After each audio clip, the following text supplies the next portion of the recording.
and gamers who are neither. We are just about there.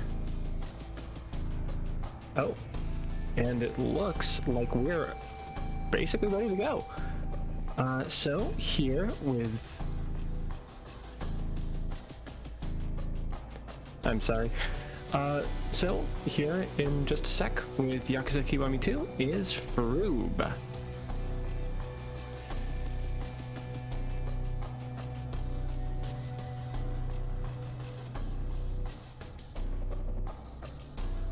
Hello folks, hopefully you're all doing well tonight. This is Yakuza Kiwami 2. This is a nice, quite short run. The first part of it is actually quite hectic, as you will see. There's a lot to talk about as we go through. But hopefully you're all having a good evening. Hopefully you've been enjoying the marathon so far, and let's get going. We do the run on easy, but I'll point out some of the differences with Legend as we go through. Legend being the hardest difficulty, and essentially like if you die, that's the end of the game because you have to go back to the title screen. But we'll talk about that as we go through. So if you're ready on time, we're going to begin in 3, 2, 1, go. So Yakuza Kiwami 2 is a remake of the second game in the series, Yakuza 2. It's a from the ground up kind of remake in the, I was going to say the latest engine, but that's incorrect now because we're going to the Unreal Engine. But it's on the Dragon Engine, which is essentially their newest in-house engine. And because of that, pretty much 95% of all cutscenes, as you can see here, are completely skippable, which is really, really nice. It makes speedrunning this game and pretty much most games in the Dragon Engine really nice and comfortable to do because there's no real waiting around on like dialogue here. Whereas in the original Yakuza 2, we'd have to wait on a little bit of dialogue there, for instance. We don't want to remember the events of the previous game because that would obviously cost us some time. So we get the usual, whenever you have a Yakuza game, you get your usual tutorial where you have to basically do a bunch of combos just to go, oh, hey, you know how to play the video game. So all of the enemies in this fight, shame you have to connect with the last hit only. And all the enemies, you can see that this enemy here actually survived. There's always going to be one enemy that survives in these tutorials. So what we're going to do is specifically go over here and grab this ladle. And we're going to hope that there is a rare thing that happens where we're going to do the block for the first hit. So he wouldn't do that. Sometimes, there you go. There's the little bit there. Actually, I think it's because this guy attacked me. But essentially, when you use the ladle, very, very rarely, it can actually count towards the evasion. Here, I'm holding light to charge this attack up. Now, this guy, we usually hope he's a bit more towards the end of the graveyard there. When you need to use this heat attack here. The heat attacks use our blue bar, which you can see under our HP bar at the top left. They're really strong attacks that basically... they're like short form movies, so we try and use them as little as possible, but we do use them at the start because we have to for the tutorial. And there's a fight coming up where it actually is quite fast. With the graveyard there in Kiwami 2, you can only use either the two ends of the graveyard or the ladle that's in the bucket. Whereas with OG2, you can just use any part of the graveyard for like a heat attack. So K2, we have to be a bit more precise with where we take out the last enemy, but if not, we just use the ladle. These are vending machines. These were introduced in Yakuza 6. So these vending machines have a whole range of different drinks. We're going to be grabbing a couple of them during the run. The important ones that we just got there are Poseidon Power, which we'll describe in a second, and Citra Cider, which we'll also describe in a second. For this fight, I was really hoping not to punch that guy that way, because actually these guys are reasonably together. No, they're not. That's a shame. So the idea there is to take the first guy and punch him towards the other two to kind of stop their animation. Usually, not all the time, it will stop them from running away from the fight. But in this case, unfortunately, I moved them a bit too far away from each other. Now, K2 is one of K2's big features that's also only available in a couple of Yakuza games, including, I think, Yakuza 5, actually. You can take any weapon or most weapons off the ground and equip them by putting them in your inventory. So that's going to mean that Kiwami 2 is actually a very weapon-based speedrun. It's really, really good. Weapons are not inherently, like, overpowered, but with something that we're going to get during the run, they are going to be very, very strong. We want to move forward here so that we don't speak to that guy when we come out of this menu. This is the game automatically menuing for us to like show you, hey, you can equip like different pieces of gear. They do different things. You can get set bonuses, although we won't be using set bonuses in the run. We actually need to not... We can get one set bonus quite early on for attack, but we actually need to not push our attack too far, because if we push our attack too far, we're going to start making bosses act in ways that we don't want them to. So for this fight right here, this is one tutorial where we don't have an enemy that actually survives. We can just get through this tutorial as fast as possible. So what we're going to do is a quick light attack to keep him there. Charge light in the middle of it. We're going to drink this citrus cider. Oh, nice. Just you alive. So the citrus cider, yeah, ideally, that's actually not ideal that he survived. You want 2 enemies alive. So you can do a heat attack with him and one of the other enemies to finish the fight a bit faster than that. So the citrus cider is a medium attack drink. You'll not see us use it again. The Poseidon power that I just took, if you see the top left, you'll see like the drink gauge there that shows you how long it has left. This gives us unlimited sprint. This is going to be really useful. This vending machine, the green one specifically, has muscle soda. Muscle soda is the strongest attack drink in the game by far. Slight downside. It adds a mass amount of knockback to every single one of your attacks, as you're about to see. So with that in mind, we have to basically do fights and boss fights with certain ideas in mind to stop enemies basically flying halfway across the road, because they do quite often. Most of our RNG with early fights like this all come down to enemy positioning and whether they behave. These guys are actually behaving. It's a shame it actually didn't walk towards us there. If it actually walked towards us, that actually would have been really good. So we're going to get to our first boss of the game, who's Daigo Dojima. We've come to see him after the events of Yakuza 1 because we need someone to lead the Tojo clan, who we were the third chairman of for about 5 minutes. So with that mass knockback, what we're going to do, these two-handed weapons are really good in any Yakuza game. So as you can see, we specifically aim towards Daigo with a wall to make it so that Daigo would bounce against the wall and not fly halfway down this alleyway and lose us a bunch of time. But as you can see there as well at the end of the boss fight, with this game's Feel the Heat, you can actually double up your inputs by pressing controller and keyboard at the same time. So we can do that if you can mash quick enough, you can just use controller. But with mashing with keyboard and controller, it's not actually something that gives you an inherent advantage, because if you mash too fast, the game actually eats your inputs and you don't go that fast. So it all depends on how good your mashing is, and unfortunately, my mashing capabilities the last few years, they're not too great. So I use keyboard and controller. It makes it a little bit easier. Please ignore the dialogue I'm about to say to this man. I'm sure this man's mom is wonderful. This is one of the fights where it's nice and simple. Turn around, grab bike, spin, smell the spin, muscle soda, that's the fight. That man in the original Yakuza 2 has 4 HP bars, and you don't have muscle soda. So that man in the original Yakuza 2 is a genuine bit of a problem when you have to fight. He actually lasts for such a long time, but he's fantastic. So we're going to be going back and forth to the Cabaret Grand here. We're now in the game's second city. This is Sotenbori. Sotenbori we're going to be going back and forth from a couple of times in the game. We need to speak to these guys here, and then we need to run back and go and see the guy we just saw earlier called Kurakawa. We need to get to the VIP area of the Grand, and on the way, we're going to grab an item that we need for a later chapter. But in the meantime, whilst we're running back and forth, if you've got any messages to read out, now would be the perfect time. I do have a few. One that's been sitting here for so long that I feel really bad about it is from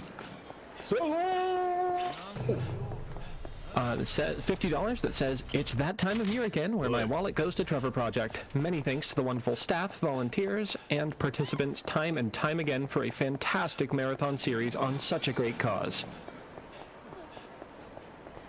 We have $100 from Echo Parallax left over from that last run, right about the time that we got that golden watering can. They say, "Woohoo, Animal Crossing." 5 stars. Shout out to Fire Splitter and Power Up with Pride. And some love for you here. Mr. Insecure donates $50. Hey. Says, donating for a good cause and also to see Froob run some Majima. And that is a reference to the Majima Majima side story, Any Percent run, which is going to be at the end of this run, if I'm not mistaken. Correct. we are at $225 out of $400, and as a reminder, not only will you be getting an extra run, not only will you be donating to the Trevor Project, you will be making me late for D&D. And if that sounds ambiguous, that's a good thing. I'm considering that a plus. There's just one more thing that your dollars can do here today. So, as a note, when would you say the ending for that bid incentive is? After the run. All right, so you have until the end of this run to make another, never do math on stream, $175. And we might get to see some Majima. I understand he's like the only meme that I know in this series. I tried to talk to people to get me to teach me some, and they didn't come through. Yeah, Majima, everyone loves Majima. The Majima Saga speedrun is actually, it's really quick. It's less than 10 minutes long. It features one of the most infuriating final bosses that any Yakuza speedrun has. If you speak to anyone who's ever speedrun the Majima Saga and you ask them what they don't like about it, they will say one word, and that name is Ibuchi. So if you want to see, why Ibuchi is such a pain in the backside, then please get those donations in, because it is a very good, like, short little run, and we do get to play as Majima, and that's good fun. But us and Daigo, we've come here to the Omi Alliance because the fifth Tojo chairman, Terada, unfortunately there was an incident at the start of the video game, and we've come here to kind of broker peace with the Omi Alliance, who are like the Tojo's biggest rivals. As you can see, things aren't going well. So that first enemy has that sword. That's really unfortunate that it's flown all the way over here, because we like this sword for the second half. I did just get it in time. Nice. It's really unfortunate when that sword like flies halfway across the room, because you do want it for this next fight here. So I'm gonna start with strong. Everyone really isn't lining up very well today. So, please. The larger enemies here, you want to use, if you want to use either the last hit of your light combo or a strong thrust, as you saw there. The problem is they have a little bit too much HP for us at this moment. But that's why we have the sword, because the sword is like really good. We're going to challenge a strong attack as we go around here to try and get a drop kick on, or like a running kick on these guys. Hit you, and then we switch to the switchblade. I am getting absolutely bad luck with this fight today. I was doing practice earlier, and this fight really gave me a lot of problems. And it's giving me a lot of problems right now, actually. Now, the thing that worries me in this fight right now is the fact the sword is below this guy. Because in the Dragon Engine, any weapons have your durability, as you can see on the top left. That's the number below my attack buff right there. But the problem is with the Dragon Engine, weapons are a little on the brittle side, and the smallest of actions can unfortunately break them. And I really need to pick up like this sword before it breaks. I was hoping to be able to avoid that hit. That's unfortunate. I was hoping to hit him before my muscle soda ran out, but I messed up my angle in the corner. So as you can see, I'm kind of just like trying to walk like right to left to avoid these knives to like try and save myself a little bit of time here, but unfortunately not amazing. We would have used a new muscle soda here anyway, so using that one, we can make it last long enough in this next bit. Use the rest of the sword in this bit. None of the enemies are actually walking at this point, which is a bit of a shame. Usually the enemies there are reasonably, not, I would say aggressive, but most of the enemies there usually walk towards you. So you can usually get them like all together for those light attacks. What we're going to be doing in certain fights is like alternating between light attacks and those strong attacks. Thankfully, these enemies that throw the knives only have 1 HP. You can use your running attack at the right time to break that barricade. Want to be very careful not to break that nameless katana, because that is a very, very strong weapon that we will be using early on. In the middle of our running attack, we have time to use our muscle soda. You should have 3 left here, or 4 if you're doing really well. Usually it's free. We want to leave this entire set piece with 2 muscle soda left. That puts us on the fast drink route. Usually this is 2 hits. The guy at the back there is usually a bit too far behind to be able to hit him with the attack. And you don't want to wait on your attack, because the enemy with a large boss-like HP, he will give you a couple of problems. He will usually... We'll talk about what bosses do in a second, actually, because boss behavior is actually something that we know quite a lot about with K2. It's actually something that we can tell what's going to happen in the fight, which is good. Now, this is good. Okay, so what we need from this fight, not this table, but this table will work. We need to hopefully, ideally, get 2 guns. Please do not walk upstairs, because you will leave. These enemies, unfortunately, do decide to walk away. It's unfortunate you are still standing, but I should be able to take care of you, this guy. Nice, there's a second gun. Okay, so with 2 guns, I now don't have to worry about guns for the rest of the run. We need 2 guns to be able to do 2 very quick kind of shortcuts in these set pieces. We get to use a super quick shortcut against a boss in Chapter 8 with that first gun, and then we get to make a set piece in Chapter 13 be a lot more manageable. And I mean a lot more. Now, I'm really hoping I remember to equip my sword in that last menu, because I need it for this fight. This is our main antagonist of the game, Ryuji Goda. You'll see him again at the end of the video game, but I love this lad. I love Ryuji. He's absolutely awesome. So we have a nice way of dealing with Ryuji. I did not equip my sword. That's unfortunate. So we'll equip our sword. We will attack him once, use a heat attack. This will get his HP down to this value, and then attacks on enemies as they're getting up, that specific one, are really, really strong. Mid-fight QTE, we're going to try and put the sword away to save on our durability. We have to be very careful in case Ryuji tries to attack us. Ryuji has a fair amount of hyper armor here. He can also be very aggressive and just attack you very, very early. If he does that, he can basically kick you across this entire fight arena, and that's a bit of a problem. Thankfully, that Ryuji was okay. And set piece actually went pretty decently. I'm okay with that. Apart from the first room, I've had a lot of problems when practicing this set piece. This set piece is one of the more... It's nice to say it's early, because it's one of the more infuriating set pieces to be consistent at. Because you're really at the whim of kind of all the enemies kind of gathering together for the most part. But we're going to head back to Sotenbori. Kiryu is under arrest, technically, by this female police lady called Kaoru. Unfortunately, she gets shot because someone's trying to assassinate Kiryu at this point. So we're going to have to go to a bar called Aoi, where we're going to go and find her mother. But for this bit, whilst we're running back and forth, if you've got any messages, now would be an absolutely perfect time. Well, we do have a $25 donation from Ryu Hosen, and I'm hoping this means something to you, because it seems like it should. Just says, did anyone call for a spin to win? Yes, it does. Thank you, Ryu. Spin to win is what we describe Majima Saga's combat as. Majima in Majima Saga doesn't have as advanced a moveset as Kiryu does, so Majima's #1 move is to spin. And it does a lot of damage. Therefore, with Majima Saga, if we meet it tonight, and hopefully we do, you all will get to see Majima spin. A lot. And I mean a lot. And that also goes into what I was saying about the final boss, because the final boss has a move that just counters anything you do, including that spin. Which, that shouldn't be allowed. It really shouldn't be allowed, because you should be interrupted during it. But that counter has iframes. It's fantastic. So for this bit, we need to take Kaoru back to the bar. We need to be careful with certain NPCs. You'll see on the minimap certain pink dots. We want to avoid them, but we also want to avoid all the NPCs in general.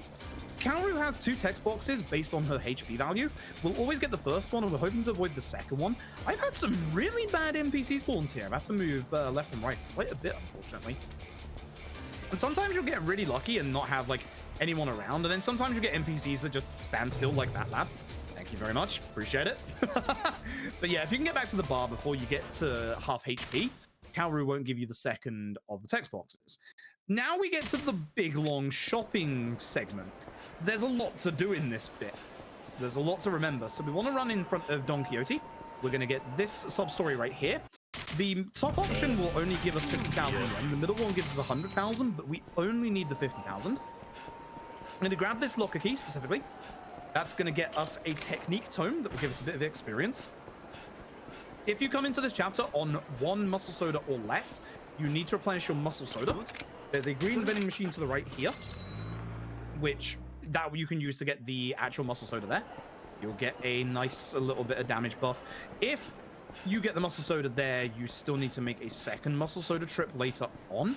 But with us being on the fast muscle soda route right now, this platinum plate is very important, by the way. I'll talk about that in a second. With this muscle soda that we've got right now, we're on the fast drink route, which means we don't need to do any extra vending machine shenanigans.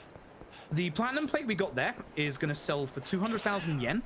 The gold plate we got earlier and the gold plate we'll be getting in a second are 100,000 yen.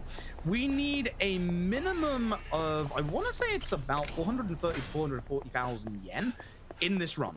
So we want to ideally come into this chapter and get enough money to get around about 460 to 470,000 yen, which we should have enough at this point.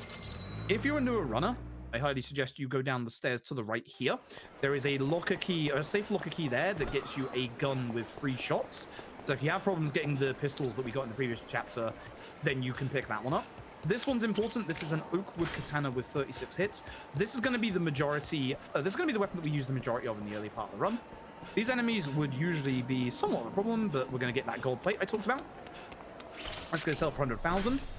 Don't worry about those enemies still being there because we're going to go to Ebisu, the second-hand shop, and I'm going to sell those plates, and this will also despawn. So, 1, 2, 1. And as you can see in the bottom left, 477,000 yen. Perfect. And with this, the entirety of this bit, it should be mentioned, has been on a timer. So we can't actually finish this bit until we get the second phone call. We got the first phone call, we're now waiting for the second one. When we get the second phone call, we'll be able to buy an item, a key item for the story called bandages. We're going to go and just stand where those bandages are. And when we get the second phone call, we just grab them. This pharmacy is also important because this pharmacy is one of a couple of areas in the game where you're not allowed to fight inside the building. So because of that, if there is a fight spawn on you, what you can do is you can walk very briefly inside the building and de-aggro the enemy spawn, and they won't get into a fight with you. And with those bandages, we can carry on with the actual story. And the fun fact between K2 and OG2 is this next bit coming up. The first part of this bit in K2 is not skippable, whereas the second part is. With the original Yakuza 2, this next bit coming up is completely skippable, but the second part that we can skip in K2 in this run isn't. So in both the original Yakuza 2's run and in K2's run, you actually, in general, see the entirety of the chapter. It's kind of cool how both runs have like different parallels to each other.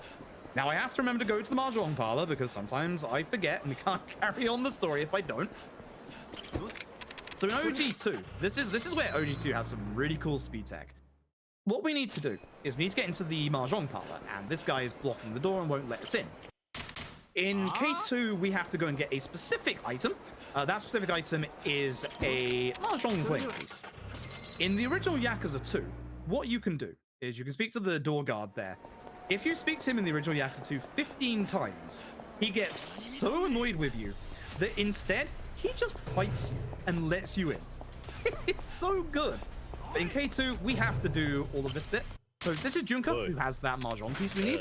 He wants to catch something from the UFO catcher, at which point you press circle and you say no. We then leave. His little girl has been taken by a group of Yakuza, so we're going to have to go and get her back. His little girl just so happens to be a cat, by the way. That fight spawn is a bit rough and in the way, so I'm going to get rid of it with these vending machines. Confirmation prompts. We'll talk about them in a bit of depth in a bit. Whenever there's a fight spawn coming up like that, if you use like a taxi or you speak to like a vending machine or something like that, you can actually despawn fight spawns like you saw me do there. It's a really advanced technique that we use a lot in a lot of Yakuza runs just to get rid of any fight spawns. It's really, really useful. So, start this fight, I'm going to do a little bit of inventory management. I'm going to grab this sign in mid-swing. Hopefully everyone walks together. I'm going to go to my equipment, put on the wooden sword, and put on that blood cake chainmail. Nice hit. Sometimes you'll have one enemy here not take the hit. Usually it's the guy called Yoshi. Thankfully it's not today. Poseidon Power.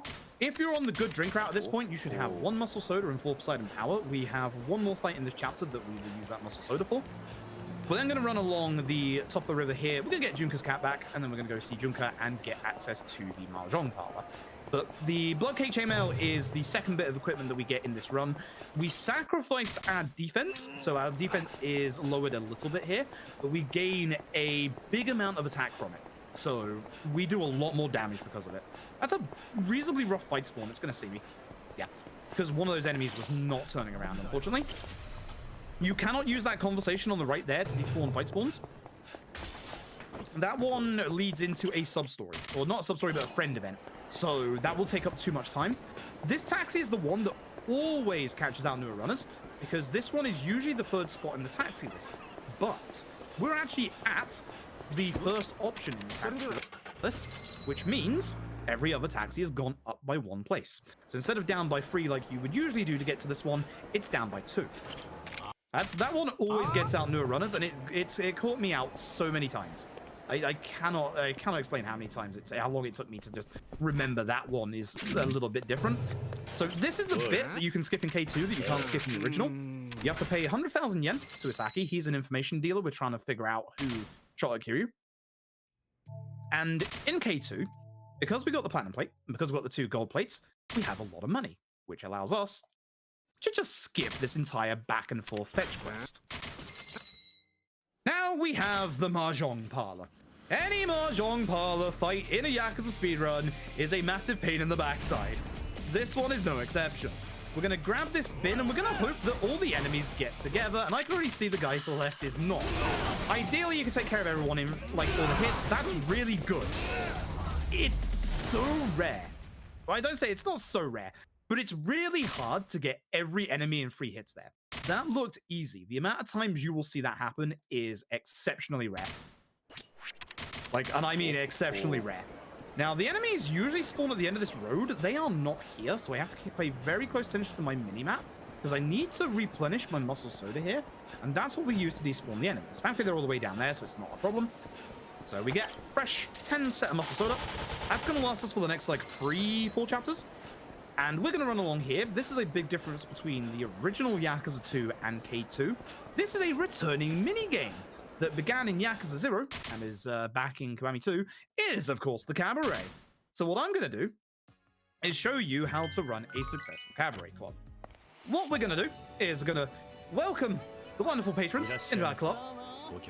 They're going to sit down at a booth of their choosing. They're going to ask for... he wants to talk to one of the cabaret girls who are quite skilled.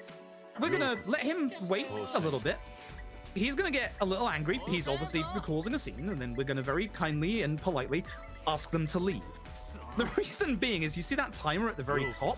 That timer stops if we interact with this minigame in any way, shape, or form, which means we do not want to touch this minigame at all. So, if you have any messages, you have the next 2.5 minutes. Please go ahead. The true dream of everybody who's ever worked in customer service. All right. Nope, did that one already. So we have a, and this one came in a while ago, but there were some problems getting it onto the screen. We have a $200 donation from either Alchemy or Alchemy, depending on if that's supposed to be a hard CH. There's somebody else with a hard CH in their username. Want to be precise on that. Saying, come on everyone, let's get that Splathrine game met. The single player is a blast. Go, go, go! Shoutouts to the Free Enterprise folks. And as a reminder, that is a reference to the Splatoon 3 bonus game incentive. Drop a link in chat here where you can see all of the fun donations, incentives that you can donate to.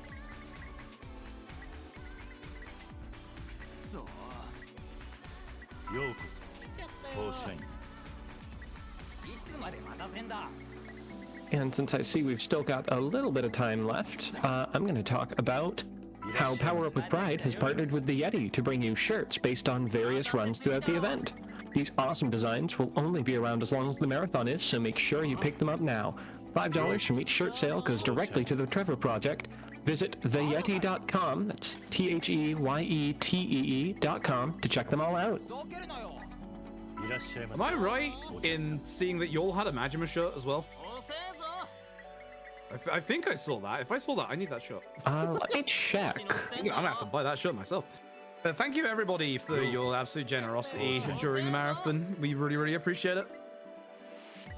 There is in fact a Goro Majima shirt. It is called Mad Dog, and it looks like his profile from the best dating sim ever. I'm gonna have to get that shirt once we're done here. Yeah, folks, if you want to see, speaking of Majima, if you want to see Majima Saga, don't forget to get those donations in. You've got about an hour to an hour and a half left of this run to be able to meet the Majima Saga. It's a nice little 10-minute speed run featuring everybody's favorite Majima. You'll also be putting your money towards a really good cause. Hey, now the cabaret is done with. Also, for some reason, even though our charges were minus 40,000 yen, you don't actually lose any money. That's the reason why we don't interact with the minigame, because like the weird thing is with Yakuza 0, for example, the cabaret which originates in that, we intentionally lose the cabaret in Yakuza 0 as well, because it works in the exact same way. In Yakuza 0, when you do the cabaret, you actually lose money, which in Yakuza 0 it doesn't matter, because as you know, Yakuza 0, you just earn money by like just anything. But with K2, it's really nice that you don't lose that money, because if we were to lose that 40,000 yen, we wouldn't have enough money for the run. So it's really, really nice that K2 doesn't get rid of our money. Chapter 5, we're going to begin here by going to Tojo HQ. We're trying to figure out how to proceed forward with helping out and getting a leader for the Tojo clan. To try and get some of the older guard of the Tojo to kind of be on board with the idea of Daigo Dojima taking over, we're going to need the influence of a very specific Tojo clan lieutenant who goes by the name of Majima Goro. We will get to see Majima very, very soon. So what we're going to do, we need to get his Demon Fire Dagger and a couple of other items whilst we're here. In OG2, the secret room is actually outside. In K2, it's actually upstairs. So it's a little closer in K2. We need to speak to... Oh, excuse me. We need to speak to this guy here. That was weird. My controller didn't respond for a second there. And then we look at this padlock on the statue. As we're entering the room, on the right-hand side, another nameless katana. That's going to be a good weapon for later. The technique tome, that's going to give us a little bit of experience. The Demon Fire Dagger, Majima's good old dagger. We'll be returning that to him very shortly. So on the way out, we're actually going to do our first big level up of the run. So we're going to head to this place called Purgatory, because we believe that's where Majima is hiding out. But on the way out, oh no, there's an assassin. We have to stop him. So this is where we're going to get a lot of damage. So what we're going to do, get our sword out. Muscle Soda, use our technique tomes to get our experience. Sprint level 1. EXP gain 1 and 2. This is gonna help us get enough experience points in the run for what we need. And a whole bunch of attack. And as you'll see when we attack this guy, you'll see that he actually is taking more than 1 HP bar's worth of damage now. So basically our weapons at this point, combined with Muscle Soda, as I said earlier, are really strong. And also the nice thing about our weapons, as you can see, is the mass knockback that we usually get like with hitting with weapons and stuff. It doesn't really exist with weapons. It does, but it's not that pronounced with a lot of weapons, which is nice. I see a bad fight spawn down there. I'm just going to get rid of that. I'm just going to not take any chances here, because I've had that one be not too great to me in the past. So, excuse me. We need some story items. We need beer, and we need women's underwear for Kaoru, because she's going to be staying here in Kamurocho for a while. In OG Yakuza 2, you can actually buy those back in Chapter 4, but in K2, you have to wait specifically until this bit for the underwear to become available. So again, nice little difference between OG2 and K2. OG2, you can just do this bit without having to visit Don Quixote, but with K2, we have to. Thankfully, with K2, with the original Yakuzas, you only have 3 taxi spots. With K2, you have a lot. So, frankly, we don't lose too much time. And now we're going to go to Purgatory. Purgatory was a place introduced in the original Yakuza. It's kind of an underground... It's kind of an underground place of fun, let's say. This guy here gives us a letter from our old fighting tutor, Kamaki. So, by going and seeing Kamaki, you can learn a thing called Extreme Heat. It's something that got introduced in Yakuza 5. It's a state for Kiri where when your heat is full, you can basically drain your heat and go into basically like a really powered up state, get a lot of attack damage. In Yakuza 6, the game that actually came out before this one, it gave you immortality as well, which we actually utilize in that run quite a bit. But in K2, it takes us about a minute to a minute and a half to get like extreme heat from the tutorial. And the damage that we do with muscle soda and weapons in the run is just so exponentially large that we don't need to get extreme heat. So we don't get extreme heat. It's going to cause us to get an extra text box coming up here that we have to be careful of. This guy's hitbox is a pain because he's on a higher elevation than you. Sometimes he just doesn't want to talk to you, which is slightly rude. I'm all set. This one text box, that extra text box that turns up because we don't do Kamaki's training, that one is the one text box in this game that doesn't wrap around if you press the opposite direction. Which you'd think it'd be a little weird to like describe it like that, but essentially what we have to do, what we're doing with like every other menu, like the first menu there, I press up to go to the bottom of the menu. If I pressed left there, it wouldn't go to the right. Gary Buster Holmes, he's an absolute legend in this series, introduced in the first Yakuza. Every single fight in the Coliseum in K2 is a lot nicer than OG2. OG2's fights in here can be slightly painful. And here he is, everyone's favorite, Gotta Imagine. Thankfully, he's quite easy to take care of in both OG2 and K2's runs. What we're gonna do is specifically get our sword out, attack Majima twice. Thankfully his animation when you attack him the first time is long enough that he doesn't build up a guard for the second hit. As long as you attack straight away, that is. Make sure you do the QTE. Now, I meant to use my nameless katana in this fight to save a little bit of my wooden sword, but it's fine. I'm going to put my sword away so that I can hold a little bit more durability with that sword. One of the big things about the weapon route for K2 is your weapon durability. So basically at different points during the run, I want to use certain swords, not just for their damage, but also because I want to save certain weapons for certain points, like certain set pieces and stuff. So there's a lot of weapon management that goes on in this run. And you'd think that would make this run quite hard to follow, but actually no. For newer runners, the nice thing about K2, we always suggest K2 as like a run if anyone's ever like interested in Yakuza runs. With K2, if one of your weapons breaks, you can just supplement it with another one. Like, that's the nice thing about K2 is that, for the most part, because you get so much damage from muscle soda, you can just supplement a broken weapon with a different weapon, and you'll be okay to carry on. But I am going on the fast weapon route for this run, which it gets a little tight in places, as you will see. Now, unfortunately, unlike OG2, K2 has a minigame, also coming from Yakuza 6. This is Clan Creator. This is RNG personified in this speed. This is either going to go very well or very, very badly. There is no in between. So what we were going to do is we have 5 units. This is basically tower defense. We have to protect 2 points behind us. So what we're going to do is put Majima here, this guy here specifically, this guy here, and you here, just in case I need to get by. Start the fight. I was a bit late on that. And with our old friend Nishida here, we're going to put him out here. Now, ideally, enemies don't get past, which they are. That's unfortunate. That's why we have the gun guy at the back, just in case. Unfortunately, with this, because obviously Majima's over there, that's going to cause a few problems. That's not a good time for the first one. So we were hoping that Nishida takes care of that entire bottom line. No, he didn't. That's unfortunate. I'm going to take the gun guy and put him back here just to get that last guy. Very tracksuit guy, good. So surprisingly, you'd think Majima would be the strong unit in this one. Incorrect. It's actually this guy. This guy is super strong. Like really, really strong. Absurdly so. These two back here just in case. Nishida, you can come over here as well because you're quite far behind. Because again, we really want to take care of most of these enemies on the way through. This is unfortunate. I'm going to get you here. Majima, you can start over here. That'll do. Yep, okay. That's not too bad as a pullback for that bit because that was going wrong. These two should take care of most of the enemies in front of us. Hopefully. Please. Please. And then hopefully anyone that gets past will get taken care of. Thank you very much, gun guy.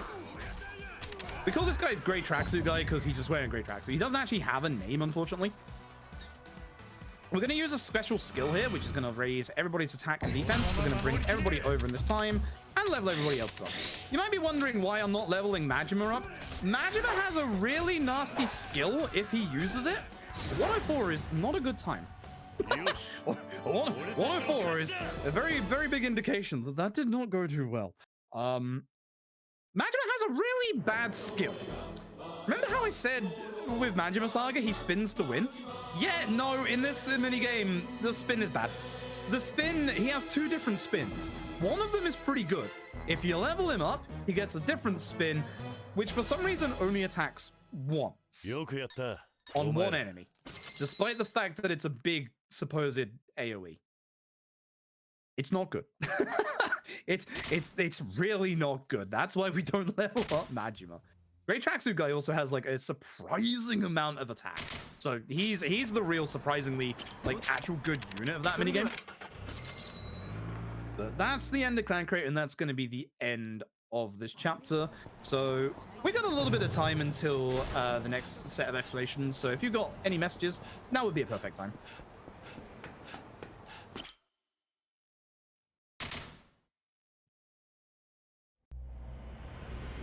All right, here we go. Ooh, this is a fun one. So we have $100 from Anonymous. It says, wow. These are a few of my favorite things. Human rights causes, the Yakuza game series, and Froob speedruns. Hey, thank you very much. Thank you everybody for your generosity as well. Is greatly appreciated. This is our old friend Yuya. He wants us to do a set of sub-stories for him. No. As much as I love Yuya, we are in the middle of a speedrun, unfortunately. There are two taxis we can take here. You can take Theatre Avenue or Theatre Alley. Theatre Alley is a little bit closer because with Theatre Avenue, there's actually a sub-story. When you taxi in, you can avoid it, but you'll see. I'll point it out later because we do have one more taxi there. For this conversation, in OG2, you only have to do the middle option. The K2, you have to do every option. Now, if there's a fight spawn here, it's not too bad. Avoid that guy on the right. He's a sub-story. So this bit's going to be interesting. For this bit, we're going to have to rely on a little bit of luck. We need to keep our attack drink through this fight and the next fight. Now, hopefully Kaoru doesn't help, because usually Kaoru tries to help here, and actually, Kaoru doesn't help. Because the problem with Kaoru is that Kaoru attacks enemies and pushes them away. Kaoru is usually pretty good in most fights other than this, but this one, it's a bit of a problem if she pushes enemies away. This fight is RNG. This next fight, there's going to be two main baddies here. One of them's going to have a boss-like HP bar. The other one's just going to be like here at the start of the fight. That's a bad set of fight spawns. Now, the RNG we want is for the both of these guys to walk together. These guys have a key we need. So if they walk together, it's going to make this fight last less time. You have been a pain in the backside to me this entire set of practice rounds.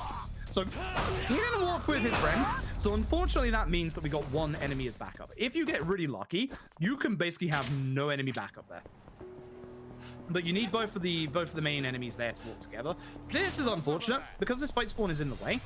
Kaoru. We're going to speak to Kaoru. You'll see the enemies are still here, but they're de-aggroed. So their HP bars disappeared, which meant that they weren't actually active, which meant we just run past them. You can also use these vending machines, as we said earlier. There's a bit of an advanced technique for despawning enemies, which I was a bit fearful to try there because I was quite far away from any vending machines. Anytime a fight starts, and you'll probably see this a bit later on in the run because there's usually one fight spawn, you get a couple of seconds. It's not long at all. It's not like a couple of frames, but it's like less than a third of a second, where you essentially have time to be able to use like a vending machine to get rid of enemies. This man is called the Man in Black. He's going to turn up a couple of times. Even in here, he's going to turn up a couple of times. You'll see. He's going to be a bit of a pain in the backside. He's going to keep appearing.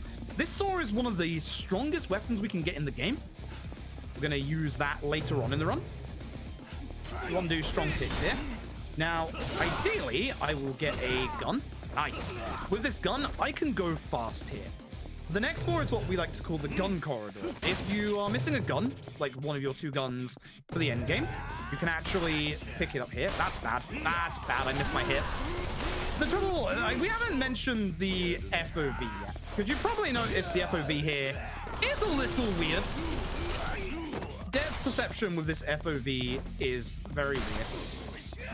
Oh, I messed up. You can actually dodge this guy's attacks and just keep going towards him, which is what a good gun corridor is. But unfortunately, because I messed up the first part with my depth perception, then Unfortunately, we took a lot of really nasty hits.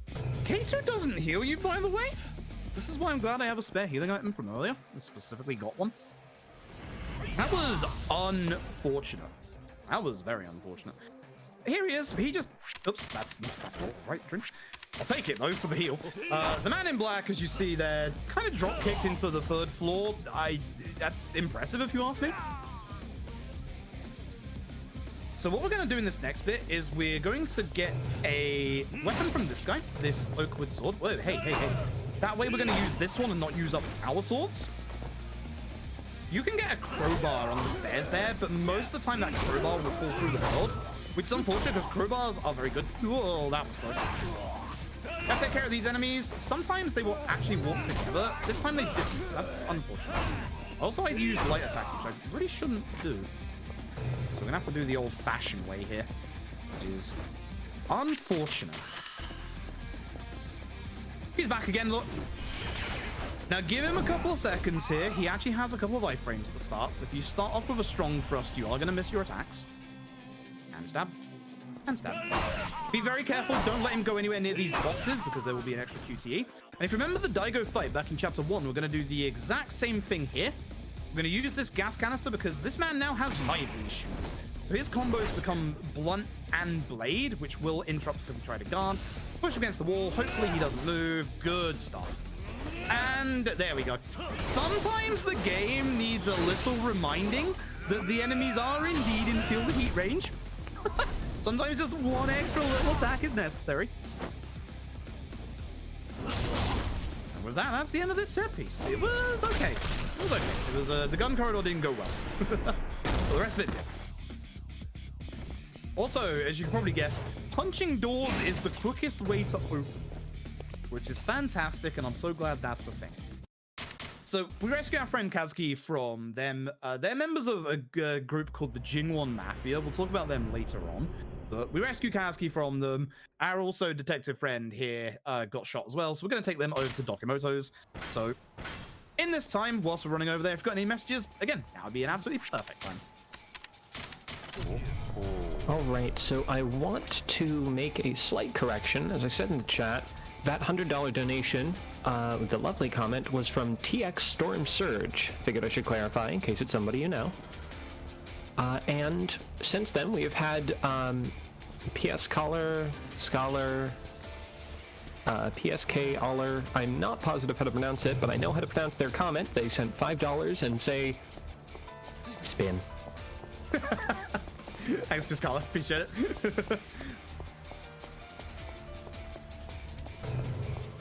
Okay, so that's not too bad. So if you see on the minimap again, there's a couple of like pink/purple dots going around Theatre Square. That's the police. If we get close to them, we'll initiate like a little bit of a cutscene conversation. The only real time where they can be a problem is when you first come up to Theatre Square. So we got kind of lucky that he was walking away, because they can be just in the way when you like first come up here and you don't have like any vision of where they can be. But other than that, okay spawns. They're completely randomized as to where they are. There's 3 of them always, but yeah, not too bad. So this chapter, we're just going to be going back and forth across Kamurocho a couple of times. This is Dokimoto's. We'll be coming back to Dokimoto's later on. And this is our good friend Date. Let's go to Banter. So that cutscene looks skippable. It's actually not skippable, but as you can see in the Dragon Engine, dialogue is skippable with how fast you can skip it. So, well, for the most part, Yakuza 6 is kind of like a I keep getting the word, but Yakuza 6 is a bit different because it actually has a block on you being able to skip text. Oh, that's an interesting fight spawn. It should be fine. Yeah, it didn't see me for ages. That's fine. If that fight spawn saw me earlier, we may have had a slight problem, but we're okay. We're now going to, after having a drink with Date, realize, oh, whoops, we forgot to tell Kaoru where to find us. So Kaoru's going to phone us and say she found a way to Dokimoto's. So we're going to go to Dokimoto's, and we're going to have to deal with another 2 members of the Jingwon Mafia. This fight is really frustrating in OG Yakuza 2, but in K2, it's actually quite nice, provided you remember what to do at the start of this fight. In OG2, we don't have muscle soda, and we don't have the excessive damage that we do, so we have to basically try and like keep both of these enemies in a corner, and it's actually kind of a pain in the backside. But the nice thing is, in K2, there is a table next to us. As long as you walk forward and grab the table, then you'll be okay. If you don't walk forward, then the table will actually not get picked up, and you'll pick up a chair instead. And you won't get that really nice, like, big attack there. For both of these enemies, you only need to get one of them to 1 HP. This Feel the Heat actually just finishes the fight, which is a shame because you can get this one in OG2 a couple of times. Doesn't finish the fight. Thanks. Thank you, original Yakuza 2. But with them dealt with, we're now going to go with Kaoru. We're going to use one of our last Super Saiyan powers. This way we don't have to stop for stamina on the way back. Because your stamina, even with Sprint level 1, your stamina will only get you to a certain point on the way back, which is actually not these stairs, but the next set of stairs we take. As I said, this chapter is just one big back and forth cross Kamurocho. We've got another fight coming up here in Bantam. Everyone's going to leave us. And then, quotation marks, friends of Kamurocho are going to try and attack us because of everything that's going on with the Jingwon and the Goryu clan. So what we're going to do is we're going to specifically move to the right to not grab the first guy in this fight. Master Soda. That was almost really, really good. If I could have hit Kawamura at the same time as the last end of it, that would have been really amazing. You can use your weapons there, but if you use your weapons there, you're going to be very low on your weapon count for what comes up later in the run. 2 Muscle Soda left, and our last Poseidon power here is the quick drink route. We have not wasted any of our drinks, which is really nice. Basically, we'll be using 1 more Muscle Soda in this chapter, and then as we start the next chapter, there's going to be a big boss fight mini set piece straight into another set piece. So we need 1 Muscle Soda for the start of the next chapter to go fast enough to be able to do the next boss. If this fight gets into fight of us, it's fine. This is an area trigger. It's finally time to talk about triggers. Area trigger. We go into an area. Cutscene plays. Simple as that. Confirmation trigger is something like looking at a door. They've all moved to different places. That's unfortunate. Granny White. That's unfortunate. If Granny White had just pushed him a little earlier, that would have been really good. That fight there is, again, RNG as to whether the enemies just gather up around you or not. It's a shame. But essentially, you have 2 types of triggers. The area triggers are just if you walk into an area like I did with the door there, you see that obviously it just starts the cutscene. But you've also seen us go to that door previously where we've had to press X on the door. That's a confirmation trigger, or what we call a confirmation trigger, where when we press the actual button, like with a vending machine or a taxi, then that's how you start up the next like story element or cutscene. So you can't be in a fight for a confirmation prompt. If you're in a fight for a confirmation prompt, then you are going to not be able to do it. But if it's an area one, then you can just run into the area, even if you're in the middle of a fight. So we've got problems going down in the Millennium Tower. Good old Yakuza games in the Millennium Tower, eh? So Granny White is actually a sub-story. We just got an email from her. In OG Yakuza 2, you can actually avoid Granny White completely. In K2, you can't. So thankfully, we don't have to go and meet with Granny White at this point. She's being chased down by a certain triad. I can't remember what she did, but she kicks backside. She's awesome. So our second big level up is going to come in this bit here. The enemies in this bit act very peculiarly because they're going to spawn behind us.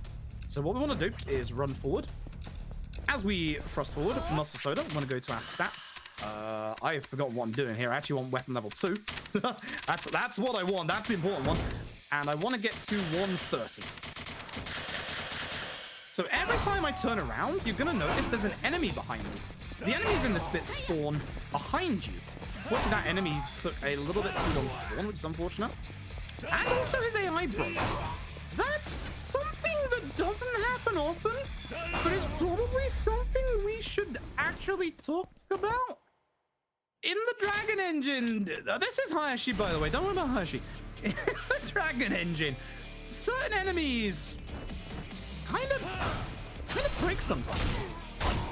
I should have used my weapons on Hayashi to save my wooden sword, because I do need to save my wooden sword. So certain enemies, there's one in the finale of this game specifically. Their AI sometimes doesn't make them go towards you, so you kind of just have to go after them yourself. It's been a while since I've seen that guy's AI just not do anything. It's a bit unfortunate. I don't know how Hayashi has the strength to do that, but Hayashi has a whole bunch of attacks here, and he has a whole bunch of hyper armor that stops us from attacking him. But funnily enough, so do we. We put our weapon away and charge, hey Hayashi, charge a light attack and do that charge light attack. That charge light attack that we just did, that gives us a bunch of hyper armor. Also, this is a QT we don't actually want to do.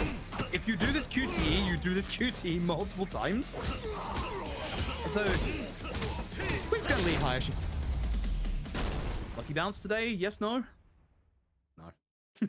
Sometimes Hayashi bounces really, really high. It's kind of fun. Not today. And so with the end of that, it's time for another set piece. So, as you know, we're down to literally 0 drinks at this point. But if you remember earlier, we're next to this green vending machine for more muscle soda. I do wish I had a couple more hits on this wooden sword, but it should be okay. If it's not okay, I can supplement with another weapon, because I should be able to, but yeah. Ah, fun. So, this fight, if you're in the actual fight, not with them coming after you like this, but in the actual fight, and you're doing this run on PS4, this cutscene will crash your console 60% of the time. I don't know why. It's something that I could replicate quite often. Doesn't happen in any other version, just the OG PS4 version. Really, really weird. First hit at least. So we're going to use the Oakwood Sword for the first 2 rooms here. Please gather together. Good. Yes, please go towards that. Good, because now I can get the barricade. Ah, it's just off. You can get the barricade with him at the same time as I can get the door like this. Put that away. We have to go very fast in here to be able to not use too many muscle sodas. Oh, that's unfortunate. Oh, that's very unfortunate. You want to get all 3 of them together. And then, unfortunate. If you can push him the right way, you can actually hit him into the barricade there and just push him straight through. In this room, very specifically, you want to get this guy first. You think you want the 2 enemies next to you, but you don't, because you want to hit them, preferably, into that barricade, which unfortunately didn't get hit. Go into this room, because there's a bunch of enemies that take their time to kind of leave this room. They're all gathered up. This guy usually doesn't run in here, so that's kind of surprising. Break the door, hopefully with 2 hits left on that. Take this crowbar and put it in your inventory. Very important. Crowbars have small range, but amazing attack. I wanted those 2 guys to have the attack buff. Very good, very good. Break this barricade here. Try and bounce off this corner so you can throw that a bit quicker at that guy. Grab this 36 hit sword. That's going to be for our mid to late game. Break the barricade, pop it away. One of the game's strongest weapons is actually behind that barricade down there, but it just takes too long to get, unfortunately. Plus, our damage is very weighted for a lot of fights. As you can see, there's a crowbar behind me. I'm going to grab that crowbar. Now, in this fight, you'd think we'd go after these enemies. I don't want that. That's unfortunate. I was going to say, my time is now a little messed up because they're going to attack me. We want to just attack these enemies with a light attack first, and then everyone gathers up here for a lovely round of spin. So it's not just Madra who gets to spin. We're going to spin with these crowbars a couple times. We're going to go out here, and we're going to take care of this guy with 1 hit. Actually, open the door as well. This next enemy is a pain in the backside. This guy has a lot of dodge, a lot of guard, so we have to hit him at the exact correct point. Thankfully we did. Good, I didn't break the crowbar. Fantastic. There's 2 crowbars in this room. This is the fast crowbar. If you can get that crowbar, then you don't have to run backwards in the room to get the other one. But most of the time, when you attack the enemies of the crowbar with the extra knockback from the muscle soda, they'll usually land on the crowbar and break it with the kind of the brittleness I talked about earlier. That's unfortunate. That was almost good. Managed it without my muscle soda running out, though, which is the important thing. And that is the end of that set piece. And the end of that chapter. That chapter is kind of like chapter 3 in that, like, the consistency of that set piece is really hard to pull off. If you can start pulling off the consistency in that set piece, it's really satisfying. It's really fun to do as well. It's a really good set piece. So, we're now going to go to Terada's funeral. We've got a couple of minutes here before we get to Terada's funeral, so if you've got any messages, now would be an absolutely perfect time. All right, well, first things first, some updates on the incentives. Majima Saga is now at 366 out of the $400 we need. Nice. And what's even better is that Splatoon 3 has been unlocked with a final donation total of 1,090 out of 1,000 needed. So now anybody who wants more game can donate to Kiwami 2 instead. And as far as donations, we have from Dulahan, $10. It says Spain without the A. Oh, darn it. Give that one a sec. Yeah. We have from Corlane, $10 that says, "Where's Daigo?" He's here. Don't worry. He is actually here. I'm so glad you guys are filling in my lacking Yakuza meme knowledge. Literally all I knew coming into this was Kiryu-chan, and you know, I'm coming out so much wiser. Daigo kind of goes missing in the Yakuza games quite often. He is in this game a lot. Oh, thank you, Hashimoto. Hashimoto is the big pain in this fight because he just decides to walk away. So that was a good fight. That was a very good fight. That fight can go very, very badly wrong because of Hashimoto's. That's a very good fight. In that fight in OG, so in this chapter, we actually have what we like to call Shindo skip. Shindo is going to be a boss coming up. Funnily enough, in OG Yakuza 2, we have a different Shindo skip. It's a lot harder to pull off. It requires that guy with a sword to get you into low HP. It's very scary. But our Shindo skip that we have in this game is really, really cool. I think it was Kuro who found it. But you'll see it coming up in a bit. I'm just going to run past all this. We get to this cutscene here. Majima is going to... Majima's basically been holding off the Go-Ryu whilst we've been away. Okay, so we need to go back to Tojo HQ. Tojo HQ is about to become a set piece. We're going to have to be a little careful here. The game has a soft lock coming up because they definitely didn't think people were going to be able to beat this next... Oh, that's a bad fight spawn again. I had you all earlier. I was really hoping not to see you again, but thankfully they've already left. Apart from that guy. That is a really bad fight spawn if it sees you early because there's no real way to get rid of them. Crowbar? Up D-pad? I have to remember... This is the point of the run where I have to remember where I've equipped my weapons. Otherwise, I've got problems. So for this fight right here, I made a mistake, actually, because you can't use your menu whilst this is open. You need to use that before that turns up. Okay. Free spare sword. Free spare sword is good because that gets me to keep a lot of my durability on my weapons, which is nice. But you don't always get this because they can break when you attack the enemies, as you saw with the other sword. Shimura and Sakurai here both take more than one hit to go down. Shimura can be a problem because they can just knock this sword out of your hands. One thing I haven't mentioned actually with weapons, when it's a weapon that doesn't belong to me, so I picked it up off the floor and haven't put it in my inventory, if you get knocked to the ground, you will drop that weapon and it will break instantly. So when we're holding a weapon like that, we really do not want to get knocked onto the floor. This is Shindo. So the nice thing about K2's run in Shindo is we have Muscle Soda. The way we take care of Shindo has changed a lot over the years. This is fun. So grab Sofa, spin, Muscle Soda. Used to use a Citrus Cider here to do a little damage to skip the next phase. But these days, we want to go to this next phase. Shindo builds up a dodge/guard here, so we can't actually hit him. But if we use this. Now, I am making a bit of a mistake here, and the runners in chat will know why I'm making a mistake here. Somebody's forgotten to do their level up. But thankfully, it doesn't matter for the start of this. So what I need to do is go into my inventory, because we now just have enough points to be able to get all of this. Grab ourselves Weapon Boost Max and Quick Step Cancel, and as much attack as we can get. I should have done this at the start of the fight, but it's fine to do it here. As long as I do it before this shot, we're okay. So this is the first of the two guns that we picked up earlier. Again, I was supposed to punch the door, but again, depth perception with high FOV is kind of a problem. I haven't actually explained why we have high FOV. Bang. I actually thought that was going to miss because he was standing more to the left than he usually does. That was lucky. Anyway, that's Shindo skip. So Shindo stores another guard/dodge being outside in the courtyard like that. So with our gun, if you just shoot him from there, he can't guard against it. It's so good. That literally saves you a good 30 to 45 seconds, potentially. It's really, really good. This cutscene is actually skippable in the original Yakuza 2 speedrun. And that's the whole Shindo skip. You need to get Shindo to just above 1 HP bar, and then you use a specific heat attack. Don't worry about the jam. He's not dead, I promise you. You basically use a specific heat attack at the right moment where his HP is, which is really hard to pull off. And the nice thing is, it skips that entire cutscene.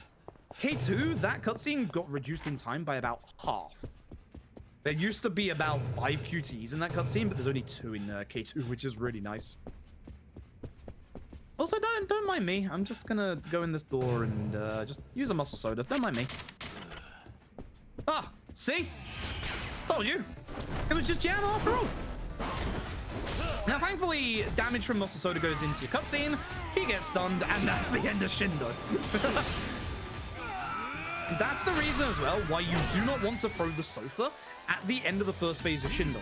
The way the game places you at the end of the first phase, if you throw the sofa, we got the bounce. Nice. If you throw the sofa, you are perfectly placed to throw the sofa to hit the other chair that we just picked up. And because this set piece is one entire set piece, that sofa will break and you can't use it for that last bit. So that's why you want to be very careful when you finish the first part of Shindo's fight. But yeah, ragdolls in this engine are a wonderful thing. Yakuza 6's PC port is it's beautiful. Enemies can do what we like to call Beyblade, where they basically act like a Beyblade and they spin. You've probably seen some clips of it online. Enemies will literally just act like a Beyblade and spin into the sky. It's phenomenal. It is really good. You might be seeing a pattern of spinning in Yakuza speedruns right now, and there is a little bit. Which, once again, folks, get those donations in for Majima Saga, and what we're going to do is a little bit of filler here. This is actually, he's the florist's son. We're going to have to deal with his problems. Spoilers, he's being silly. So we're going to go and deal with him. Whilst I run back and forth across Kamurocho with the really bad fight spawn once again for the second time today. Thanks for that. If you've got any messages, now is a perfect time. Ladies and gentlemen, friends who are both and field etymologists who are neither, we are $4 away from this bonus run of the Majima Saga any percent. We are so close, we can do this. And in the meantime, we have $10 from trainer Anode.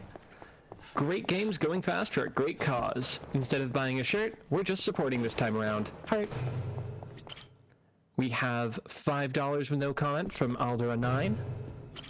And we have $10 from our impeccably named restreamer, Super Blood Wolf Moon. Says, I need to see more Majima. Put this to Majima percent. Oh wait, and there's one more here. It says it's $35 from. It doesn't have a name. It says you thought it was the end, but it was me, Ibuchi.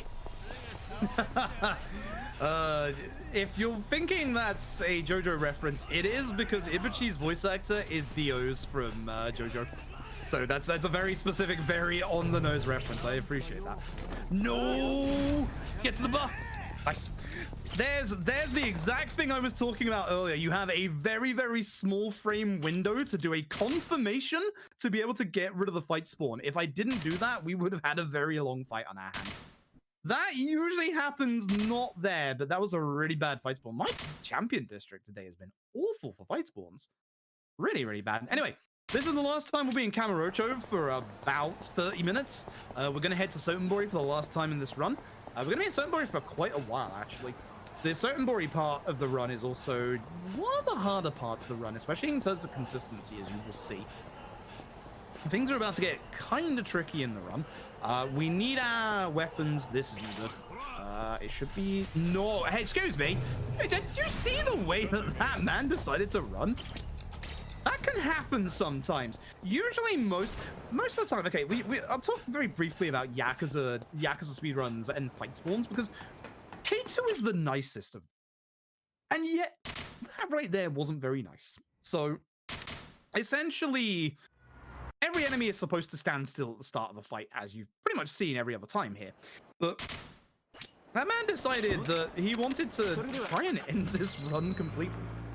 Essentially, this game's fight spawns are actually really nice, because they don't aggro onto you immediately. Even the guy who ran towards me didn't start the fight immediately. I had a little bit of time to be able to avoid him if, you know, I wanted to run backwards, which obviously I didn't. But there are certain Yakuza speedruns where fight spawns, I don't really have a good way to describe them outside of just pure evil. Because Yakuza 5, for instance, Fight spawns are instant, and in Yakuza 5, there's one point in Yakuza 5 where you can literally have 6 fight spawns on one street corner, and the best part is because it's one of the PS3 era Yakuzas, fight spawns don't despawn between fight spawns. I have had it before where I have chained 6 fight spawns together and not been able to do anything about it. That's a 6-hour run. Yakuza 5's fight spawns are the worst in the series. Judgment, which is the same engine as this one, the fight spawns will get your attention from literally like half the road away, and they will start the fight very, very quickly and early. Whereas K2s are actually genuinely really nice. Like, genuinely really nice. There's a fight spawn here. I just wanted to get rid of it with the vending machine before I ran down here. Didn't want it to be a problem. My crowbar should be on up D-pad. If I trust myself, and I usually do, then it should be up D-pad. This fight's a lot more of a problem in OG2 because all of the enemies here, if they hit you with these like stun guns, they can actually like knock you to the ground. But thankfully in K2, they're pretty passive. Ah, that's a shame. I had a good angle, I messed it up. That's a shame. You can get all 3 with that attack if, again, you get lucky and all the enemy go together, which they did this time. That's my fault for going for a bad angle. That's a shame. It's not super rare that you can get all 3 there, but it is very satisfying to get all 3 there. But this crowbar is going to be used for basically this chapter.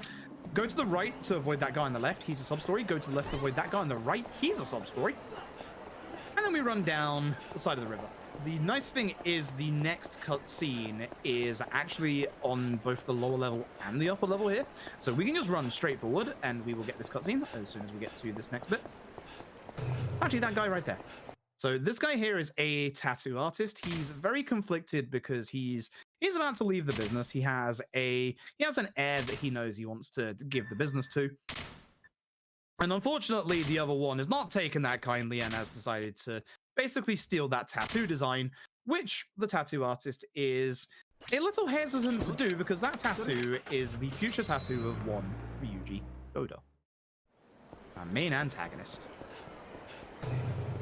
So what we're going to do is, remember where we got the platinum plate earlier? We're going to go in here.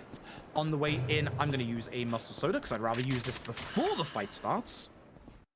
And hopefully they all stay together, but one of these enemies can move a little bit to the left or the right, which is unfortunate. They're all going to take a couple of hits to go down, but again, crowbar good because multi-hits. Shame I didn't get this guy at the same time as that one, but that was still a decent fight. That's still not too bad of a fight. And the thing is, we want to hold as many hits of this crowbar as possible because we need it for not just this next chapter, or not this next chapter, but we need it for the one afterwards. So we need as many crowbar hits as we can possibly keep at this point. This is why, again, the weapon management in this run is like super important. Fun fact, this chapter is completely different in K2 than it is OG2. In original Yakuza 2, there is a little side area of Sotenbori called Shinseicho that isn't actually been remade in any of the Yakuza games past the original Yakuza 2. In no iteration of Sotenbori features that area other than the original Yakuza 2. So it's really cool. I miss it. I like it a lot, but it does break up the pacing a little bit. We're gonna go down here to avoid a specific sub-story. Speak to this guy right here. Give him 30,000 yen. That's the last of our story-related money. So that's the reason why we got all that money earlier on. We need a specific password coming up here, which is 110, 100, 109, 5824. Hello, bad fight spawn. Goodbye. Again, with K2, I know I have enough time to just run him. Like, it's really nice. It's really nice to know that I have like a little bit of a buffer period. So 110, 100, 109. Bad menu. There's a puzzle here with the shogi board on the left. This is 5824. In the way that this puzzle works in the original version of this game, you would go to the side area, Shinseicho, and you would have to do a bunch of things in that area. You would have to win a game of shogi. Like, you actually legit have to win shogi to progress the story of the original Yakuza 2. Thankfully, there's a way to cheat. You pay a guy 1,000 yen so that you can flip the shogi board and just go into checkmate.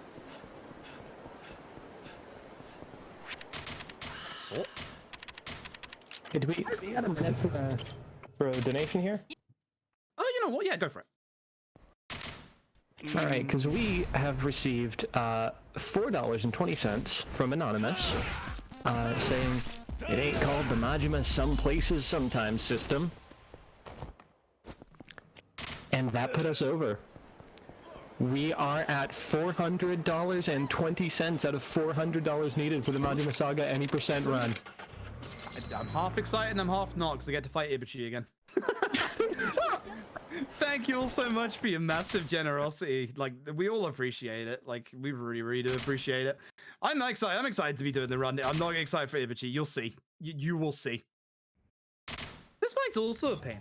This guy in front is called Sim, named after the main song composer for this game. He can actually mess you up really badly. It's like, that was such a good fight. That was such a good fight. Why can't I get that when I'm going for PBs? That was such a good fight. Even I'm upset at myself for that. But yeah, Majima Saga you'll see after this. It's only 10 minutes long. It's pretty fast.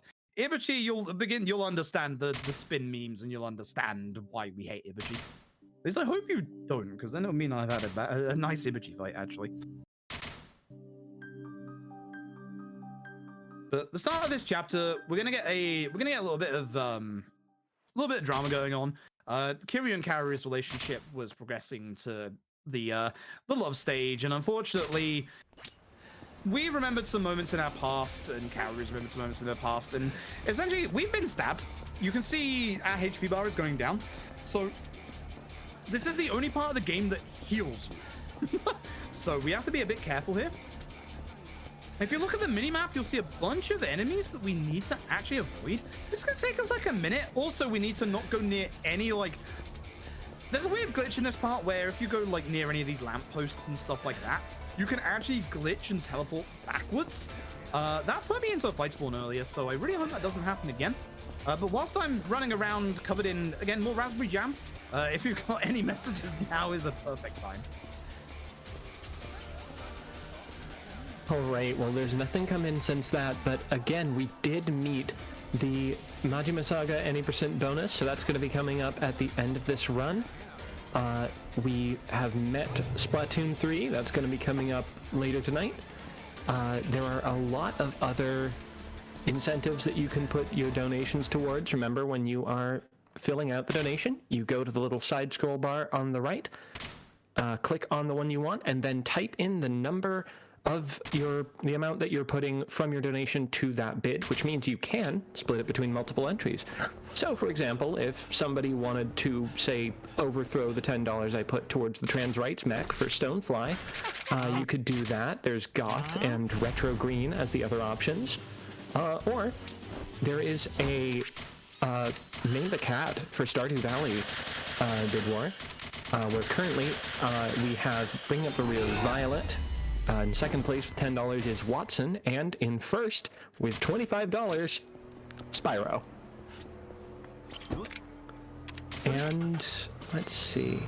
Reminder that all of these donations are going to the Trevor Project, the leading national organization providing crisis intervention and suicide prevention services to lesbian, gay, bisexual, transgender, queer, and questioning youth. You can check them out at www.thetrevorproject.org to access their services, find out more about their impact, or to donate directly.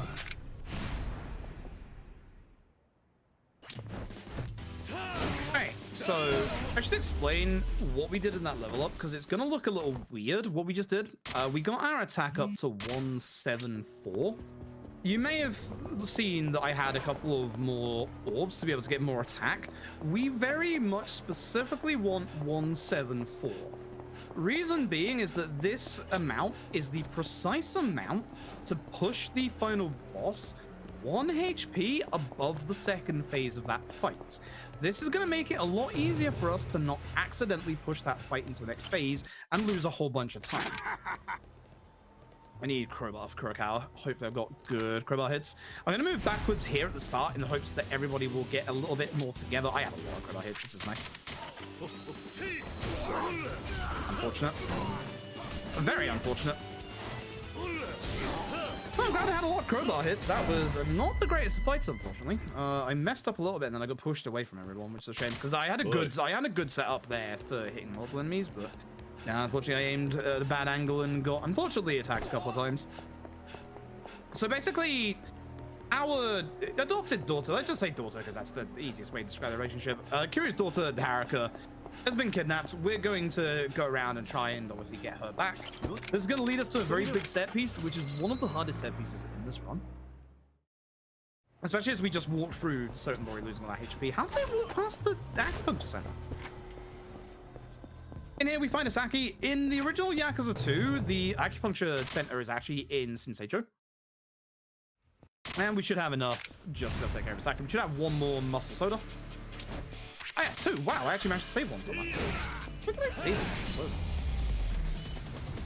Oh, okay. Neat. So in this bit, we want to hold our muscle soda for as long as possible. We also don't want to change our weapons here. We don't want to change them until like midway through the next chapter. So we're going to have to be very careful with kind of what we do here. If we can do this right, we're basically on a very, very strict weapon, like kind of limit right now. We want to use certain weapons on certain bosses, like the sword we want to only use on certain bosses. Osaka Castle splits in two and a giant golden castle comes out of the ground. That sounds like I just made that up. I'm not joking. This is Kaneda. We want to take care of him after the ads, although you can hit him beforehand, obviously. Very nice. Video game, you need to... Sometimes the video game needs a gentle push into saying, hey, the enemy are dead. Promise. I think that last hit actually hit multiple enemies as they were going down. I think I should only be on 23, like, hits left. That's unfortunate. Wait for that to go down. That's unfortunate. These enemies are some of the most annoying enemies in the game. If they stand on these spear traps here, they're going to start dodging around, and that's really annoying. Okay, we didn't get the two together there. A little bit of a bad... It's a little bit of a tight angle there. My lineup initially was off a little bit. Had suspicion. If you got a good angle here, you can also get everyone there in one go. Nice double hit there, at least. Now, this bit is different on PC to console. It's very weird on PC because it works better. We have to use this conveniently placed minigun. Now, on the console version, there's a mass amount of recoil when you use the minigun. As you can see, there isn't actually that much recoil. I do need to be a little fast here so I can take care of these two as I come up the stairs. You can also like kind of like just take your hand off the button for a second to make it a little easier. In the original OG2, jumping down here is an actual cutscene, like a kind of QTE. Here you just want to jump down. And we have one last fight. This room is frustrating. If there's a room that's going to ruin your run, it's this room. Because as you can see, there's a whole bunch of really annoying enemies. Also importantly, you have to take care of Kaneda early in this fight because he will summon backup if you don't. Oh, that's unfortunate. Very unfortunate. I would like him to stop guarding. Oh, please go away. Please, no, not on here because he's just going to keep dodging. Stop, please.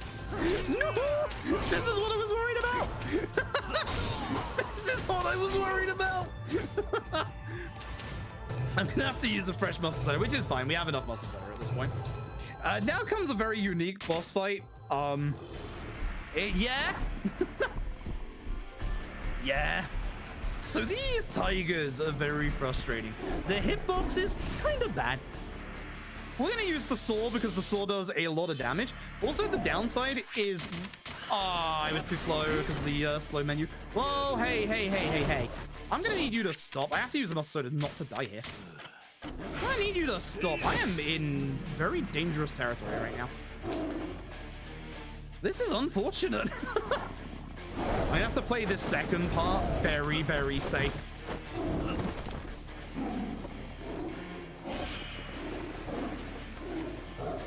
Play this part very, very, very safe. I was hoping I would have still had one of my toughness C's that I got for safety earlier, but I accidentally took it at the wrong part of the run.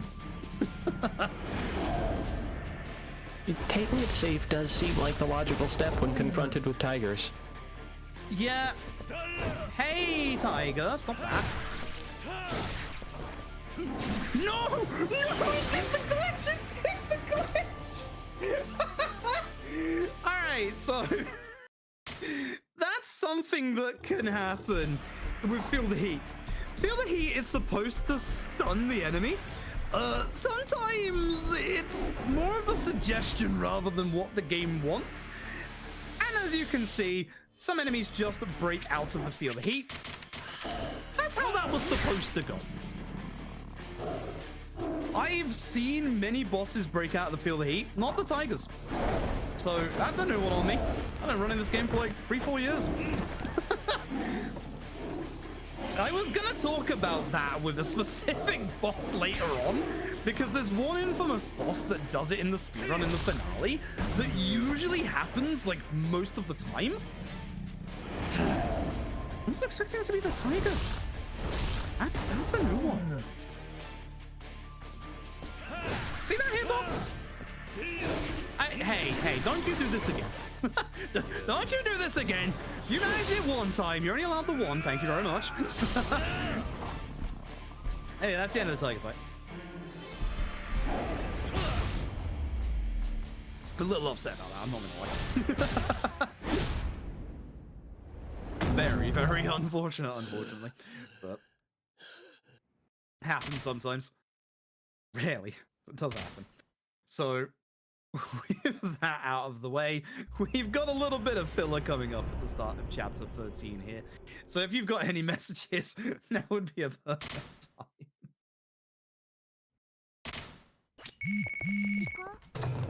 I don't know what I can really do to follow that, but I suppose I can talk about, remind people that you are watching Winter Pride 2022. We're benefiting the Trevor Project, and that you can donate by using the donate command, !donate in chat, and check out the schedule using schedule. And we have also, so we haven't talked about this in a minute, partnered with the Yeti to bring you shirts based on various runs, like this one, throughout the event. These awesome designs will only be around as long as the marathon is, so make sure you pick them up now. $5 from each shirt sale goes directly to the Trevor Project. Visit theyeti.com, that's YETEE, to check them all out. And I did check them out earlier. They are incredible designs.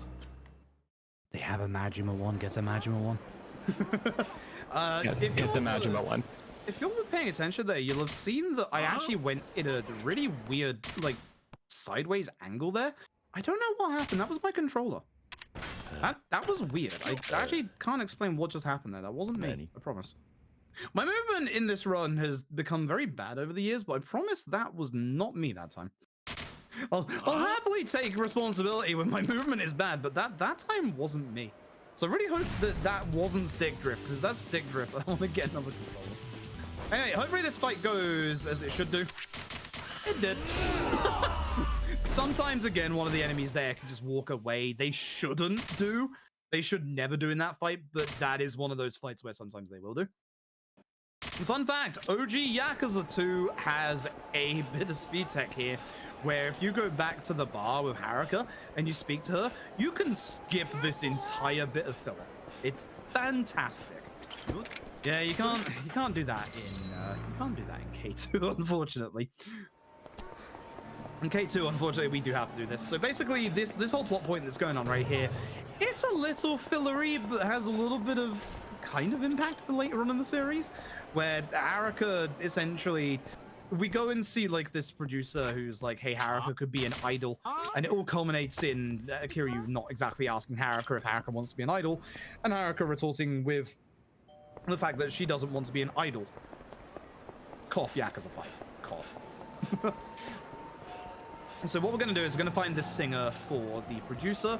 If we skip, not this cutscene, but a cutscene coming up in a bit at the right frame, you can actually glitch out her singing. And her singing actually sticks in the background as we carry on. There's only one other audio glitch in the entire Yakuza speedrun series that's like that. It's also in the Dragon Engine, and it's in Judgment. It's a lot easier to hit in Judgment. It's a lot easier to do that cutscene skip at the precise time on the PS4 version rather than PC, because the PS4 version only runs at 30 FPS, so it's a lot easier to hit the exact frame you need, whereas on PC it's a lot harder. I'm just going to run past this fight at this point. Now we come to a really fun set piece. So, with this being on the Dragon Engine, we gain access you've seen a couple of times like ragdolls and enemies bouncing and weapons breaking and unfortunate things happening, but it's now time to take the physics of the Dragon Engine and use them ourselves, because this is the highway set piece. In the original Yakuza 2, you don't have the ability to have physics help you in these fights, but because we're in the Dragon Engine, what we're gonna do is we're gonna run up to this guy, grab him, throw him. Unfortunately, we didn't get everybody, but yeah, you can just send everybody off the truck, which is absolutely fantastic. So I need to equip Crowbar Nameless Gun. This is going to be our last set of weapons for the run.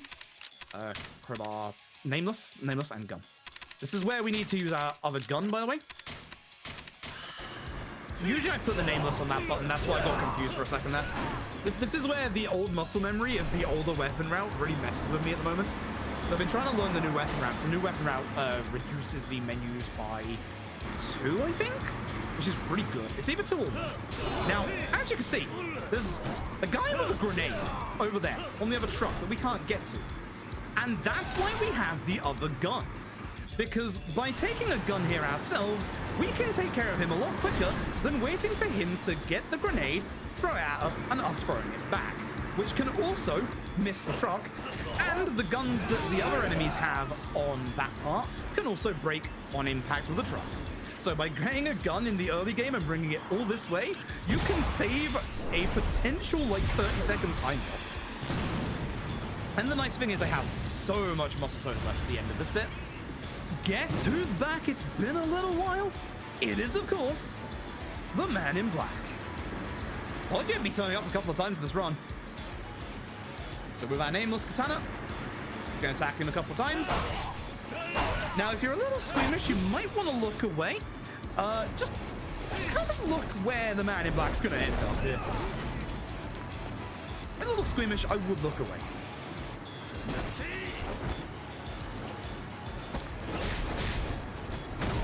Ouch. Now, the long-running meme in the Yakuza scene that Kiryu doesn't kill anyone. He's not actually dead, and I'm being very serious when I say that because we're going to see him in the video game again. He literally manages to stand up and walk that off.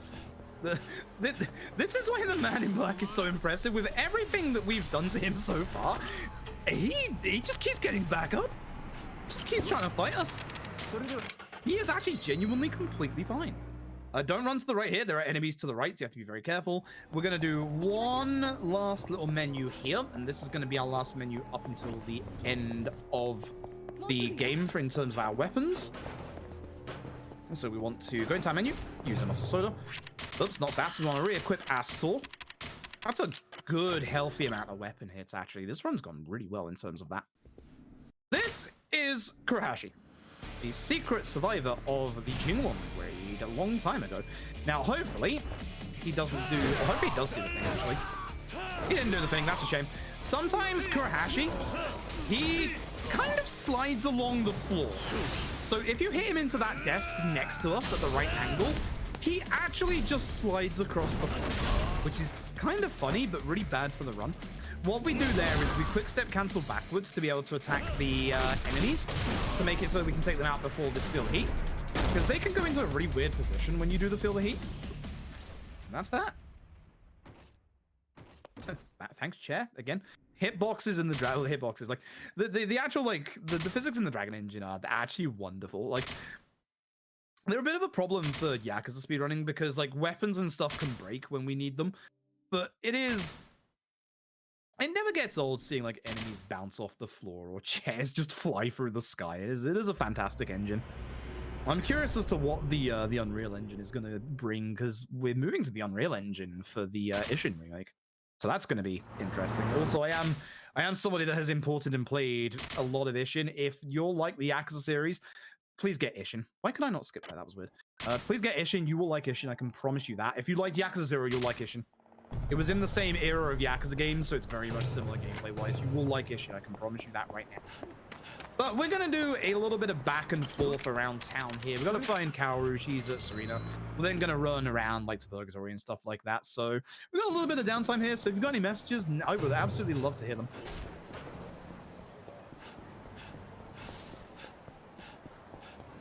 All right. Well, no new donations, so I'm going to take a moment to talk about... So I've talked a lot about the Trevor Project. I really love them, love what they do, but I haven't talked about exactly what it is they do. So, for the last 20 years, Trevor has worked to save young lives by providing support through their free and confidential crisis programs on platforms where young people spend their time. They have Trevor Lifeline, their 24/7 phone line, which has been going continuously since 1998. Trevor Chat, crisis service for youth from over text. Trevor Text, see above for text. Trevor Space, the world's largest safe space social networking for LGBTQ youth. And they do a lot of research on LGBTQ suicidology, which is a word. Regular evaluations and surveys ensure their services reduce risk of suicide and help them learn of the mental health issues affecting LGBT youth. And they work as advocates to protect LGBTQ rights at the local, state, and federal levels to advocate for legislation that protects the rights of LGBTQ people. It's more important than ever. These days, the things going on, all of the pressure from legal systems, this work is incredible. And I urge you all to support them in any way that you can. Yeah, fully agreed. It's an absolute honor to be able to help raise money for the Trevor Project. It is very definitely the worthy cause and definitely needed right now.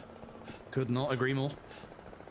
Also, I want to apologize if it sounds like I'm kind of like drawing breath out of a bit of a stuffy nose today. I'm currently recovering from flu that I've had for the last 3 weeks. It's been horrific. Folks, look after yourself during the winter. This flu that's going around the UK right now that I've had has been absolutely horrible. So please look after yourselves. Please look after yourselves. Hopefully you have also. Hopefully you also have a very nice winter as well. But with this, we basically the Jingwon have set up a whole bunch of bombs around town. Is it Jingwon? Yeah, it's the Jingwon. And unfortunately, the Goryu are also attacking Kamurocho at the same time. So we're going to go and assist our friends, whilst the Tojo clan are going to go around and find all these bombs that the Jingwon are planted around town. If this starts to sound like it's a bit more of the Hollywood action plot, Yakuza 2 is kind of where the groundedness of Yakuza 1 kind of just shifts to one side a little bit, and you get some like really weird kind of actiony plot lines with like bombs and tigers and all the above. We'll never see those bombs, but yeah. We're gonna leave and we're gonna go help our friends in a specific order. Thankfully, again, because we're in the Dragon Engine, we have a lot of taxi points that we can go to, so we're gonna go to the Leaning Tower. Now, all of our weapons that we've had up until this point in the run, this is where we want to use all the durability of our weapons, because there's no actual fights in the next chapter, and there's no fights until the finale. So we're going to be using all of the weapons that we've got to hopefully take out these enemies. I'm going to start on this guy with the hopefully nameless katana. He is like Hashimoto earlier and can be a bit problematic, so you want to aim for that guy over the ads. You can use the crowbar there as well. The crowbar is actually really good because the enemies usually gather together. Not all the time, but usually. I'm probably should use the crowbar for that one because I want to save the Nameless for Stardust, but the Nameless works there. You can use the saw there as well. The saw is the best damage weapon that we have currently, up until we get to the finale. The fun thing about the finale set piece is going to just throw really strong weapons at us. But we have something that we have a route that I made up that I call the one weapon route, because we're going to use one weapon. Well, at least hopefully we're going to use one weapon. I'm going to use the crowbar for this fight because again, these enemies are quite close together. Once again, use our muscle soda. Very nice fight. Apart from the fact that you just guarded against me. Wait a minute. Oh no, yeah, no, that's right. I was about to say. Oh, sorry, Dokuma. If you could give that guy a bit of a checkup for us, appreciate that. I was gonna say that guy dropped his gun, but actually it was the other guy that had the gun. You can get a really nasty fight spawn here. Yes, that's fine. That one's okay. You can get it actually like right here. That's a bit more of a problem one because we have to get Stardust here. But this fight, I'm actually going to use my saw because I still have it remaining. Usually I wouldn't, but saw good. Actually, I could wait on the saw for the... Yeah, actually, no, I'm waiting on the saw. I'm gonna use Namus. Please no. Nice double. Ooh, I didn't think that angle was gonna work for that double. That was really nice. Good fight. Very good fight. It's chapter 15. Chapter 15 is a reasonably short chapter. There shouldn't be any fights in this chapter. It's not an auto-scroller per se, because we have to do a lot of running around and also avoiding fight spawns. But the bit coming up after this is essentially almost an auto-scroller. We're gonna get in a little bit, we're gonna get a lovely 3-minute waiting segment. So something that I haven't touched on, because it happened in a couple of Yakuza games. We get these bits that we like to call time waiting segments. Those are where we have to wait on, like, most of the time, usually like a phone call or like pager in Yakuza 0. With Kiwami 2, with Haruka here, we have to wait 3 minutes, in-game minutes, for Date to get us a phone call. So in this time, we're going to prepare for the finale by going over to this vending machine and getting some muscle soda, as you do. And then we're just going to go over to where we need to stay for the phone call. Now, the quicker way is to run across the city because you don't lose time to menuing there. But honestly, for safety, for marathon safety, I only lose like half a second to that menu, so I'm just going to menu and then just stand next to this door instead of running through camera to all its fight spawns. So we're going to stare at this door for the next like 2.5 minutes. So if you've got any messages, this is the absolute perfect time because I have to be very, very attentive to this door.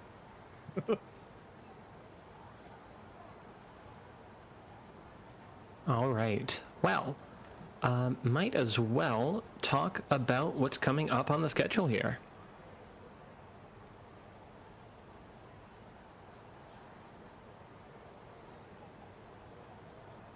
One moment while I pull up the schedule here. All right, so coming up next, don't we? looks like according to Hararo, next is Vex with Jaxler. Nice. That's going to be starting. That will be a good time. That's going to be that's going to be starting after the Majima bonus percent, which thank you guys so much for meeting that. That is so exciting for me to be able to host during 2 bonus runs, getting locked in. Speaking of, after Vex is going to be Splatoon 3. Then we have Oldest, and coming up right around 9:30 my time in Central, is going to be Stonefly, where we have a bid war for the color of the mech. Now, this is something I have a lot of opinions on. If you could see my top shelf of 40-odd Gundams, you would understand why. And I have chosen to throw my lot in with the trans rights mech, white, blue, and pink. But we also have Goth Mecha, black, red, and purple, and Retro Green, which is 4 different shades of green. And having played way too much Gundam Breaker, I can say that all 3 of those color schemes look incredible. So, get your donations in if you have a different opinion from me on which mech we should roll with.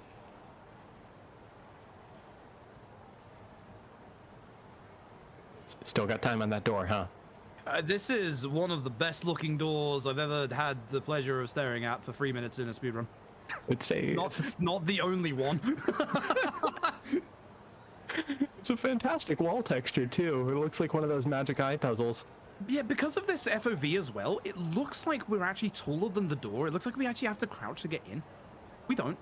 It's just the FOV playing shenanigans. Oh, wait. He's tall, actually, but he's not that tall. Wait. No, that's right. I was going to say, was I just floating for a second there? Oh, hey, the phone call. Excellent. Okay, so again, I said earlier we would talk about why the FOV is so high. I didn't talk about why the FOV is so high, but the important part of why the FOV is so high is coming up in the finale. So we will explain why the FOV is like this. I do know it is a bit jarring. Us as K2 runners, we are a little upset and sorry that we have to have the FOV like this. That's a bad place. I'm just gonna push it. I'm pushing it for that. I love the fact you have a tiny little bit of time to be able to actually like do that. That's really cool. But yeah, if we didn't have to raise the FOV, we wouldn't. But we do. It's very important to save like probably somewhere between like 20 to 30 seconds in this finale. This is the finale, by the way. So we'll be doing Magma Saga after this. Now, unfortunately, your entire run could unravel from the very second that we start the finale after this cutscene. The enemies here, you can see them down there and you can see them ahead of us here. Frustratingly, because there's a lot of them, they can actually just not run towards you. Ideally, we will take care of every single enemy here, and there's a lot of them, in 2 hits. Which sounds impressive until you realize we use one of the signs that's in the street corner right now. But hopefully we can take care of them all in 2 hits. If we can, then that's good. Usually you want to focus on this group first because they'll get to you sooner. Come on, you all stay together. Beautiful. Time for the 1 weapon round. We're going to grab this Darkwood sword. It is the better version of the Oakwood sword. It does like 112 damage or something. It's like really, really high. And we're going to use this sword for the vast majority of this finale. So, as you can see, there's a bunch of enemies. That's a good first hit, actually. There it is. Now, remember when I said the AI of a certain enemy breaks earlier in the run? Look on the right-hand side. There's a guy behind that sign. He's going to kick it towards us. His name is Seal. He is the enemy that breaks completely unless we walk towards him. By walking towards him, his AI activates, and then he runs towards us. Shotgun guy and pistol guy aren't ideal. If they do shoot you when you drop the gun, the nice thing is there is another Darkwood sword on the way here. The Chinese broadsword there, and there's a Darkwood sword here. There's a lot of very strong weapons in this finale. They are literally littering the street. Yep, I'm gonna be able to get them all without having to re-muscle soda, so that's fine. I'm gonna use my first muscle soda a little early. So, on the right-hand side is a road with rocket launcher guys. We didn't realize for 2 years running this game that we could just go this way and bypass them completely. That was a bit embarrassing to find out, but now we just run past them. We grab that for safety for a marathon, because that's a full HP heal. We grab this sword, and we're back to using another Darkwood sword. So this is why I said the finale is essentially a 1-weapon route, because we just use Darkwood swords going through it. You could be a little pedantic and say it's not the same sword, which, yes, I agree, it isn't the same sword, but we do need this new sword. So, these 2 enemies, if we can get the right angle, what we're going to do is try and get to here. I did not want to put it away. That's unfortunate, because now I have to equip it, and that's going to lose me some time. Oops, so daisy. Bad menu on that part. Because I wanted to go into my menu and use my sword, but there's a bit of a delay in going in your menu. Ideally, I can hit... Oh, oh my goodness. Hopefully I can hit the both of them. Good, because if I hit both of them, this QTE is going to take care of both of them. And at this point, I want to hold the L2 button.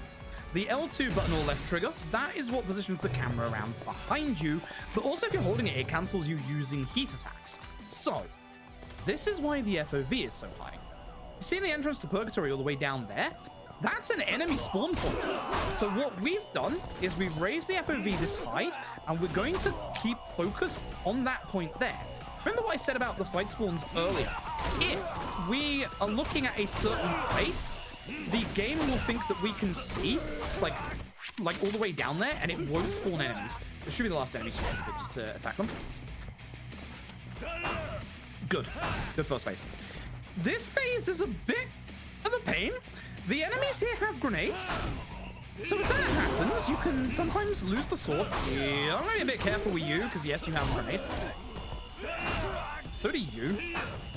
You really don't want to hit enemies that have grenades, or hit the grenades on the way down, because that happens, and it can actually be a good thing, but it can also be mostly a very bad thing. Hey, remember when I said the man in black didn't actually die? Hey, guess what? Here he is. Indeed, I can take care of this fight before my muscle runs out. I don't think I'm going to be able to. Nope. Shame. No, not yet. Thank you. I'll keep that just in case we get Daejin Kim shenanigans. Thank you.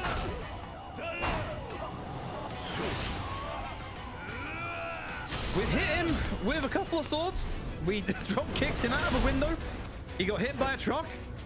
We're about to give him a good old knee to the face. And that is finally the end of the Man in Black. You have to admire his tenacity. You really do. No person should be able to take all of that, but he does. I should be able to get away with not having to heal to the muscle soda here, which is nice, but the next fight after this might be a bit of a problem. Ryuji 2! It's been a while since we saw this lad. And the audio is glitched out where it should have started already, but it hasn't. So, we're going to specifically use the Chinese broadsword we picked up. It's one of the strongest weapons in the game. Strong thrust, heat attack. We're going to attack Ryuji as he's getting up. You'll have seen this earlier against Hayashi, for example. We want to do these QTEs. You can actually fail the third QTE there. It doesn't make things that much faster, so... And just attack with the sword. Just light attack to try and get Ryuji, because we need to hit him once to sell the game. Hey, feel the heat. Thanks. And that is the end of Ryuji 2. Not quite the end of Ryuji, as you'll see. We have 2 more bosses to go.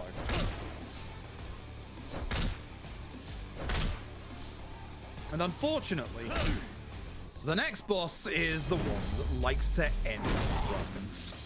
Oh, baby. Here comes Daejim Kim. He might look a little familiar from earlier on in the game. Don't worry about that. We have lore for Daejim Kim. Daejim Kim, we need to take care of him, and we need to take care of him immediately. Because he is a pain. He will end this entire run. So we're going to focus all our attacks on him. I actually made it work.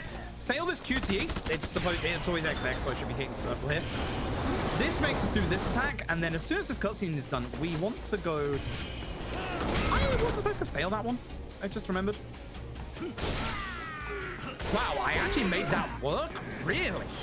That is a surprise. Huh. Because the problem with failing that QTE is that Daejim Kim is supposed to run around and shoot you. Huh. Ryu, is that faster? Ryu, we just found a new strat. I don't think we have, because you just attack Daejim Kim, which is usually pretty fast. Anyway, time for the final fight. This is the last fight, so get ready on time. It's not going to be in the first set of QTs. You'll know. I'll have time to point it out.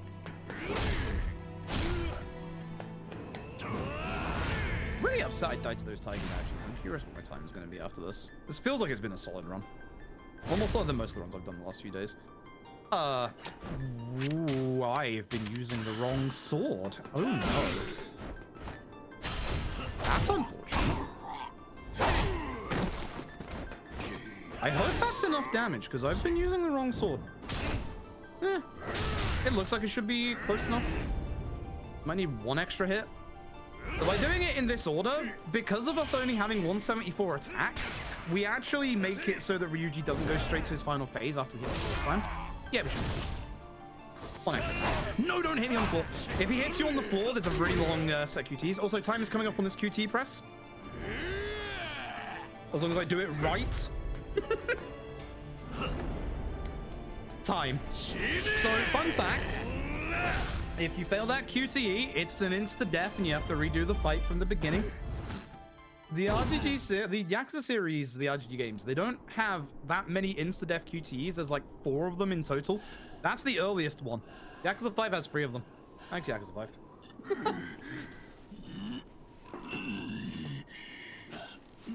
That is a not fun QTE to fail.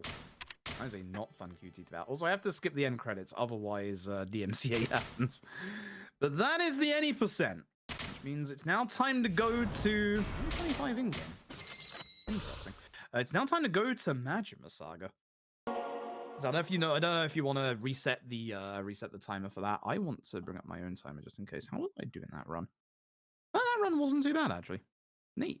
Apart from obviously the death to the tigers. Alright, so Majima Saga again is only like a 10-minute run. It's really nice and fast, which is good. So I'll wait on the go ahead. Hopefully you'll are ready. Unless you want to throw in a couple of messages here, by the way, because this is going to be quite fast paced.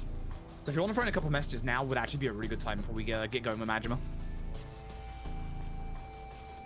What's Waiting on some word from the tech crew here.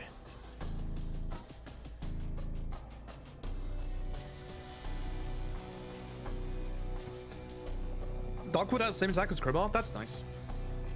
That's nice.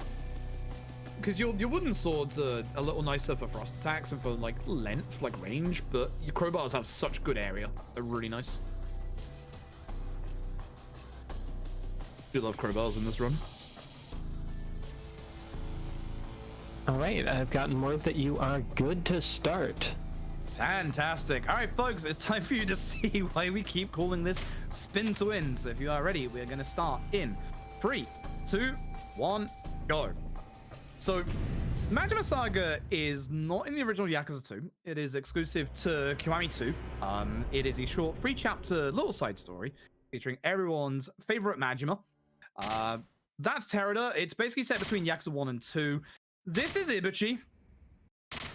We'll talk about him later. Give me like 7 minutes to get to him. But essentially, what we're doing is there's a big contest going down in between like most of the Tojo lieutenants at this point to see who can raise the most money for the clan. Majima blows away the competition.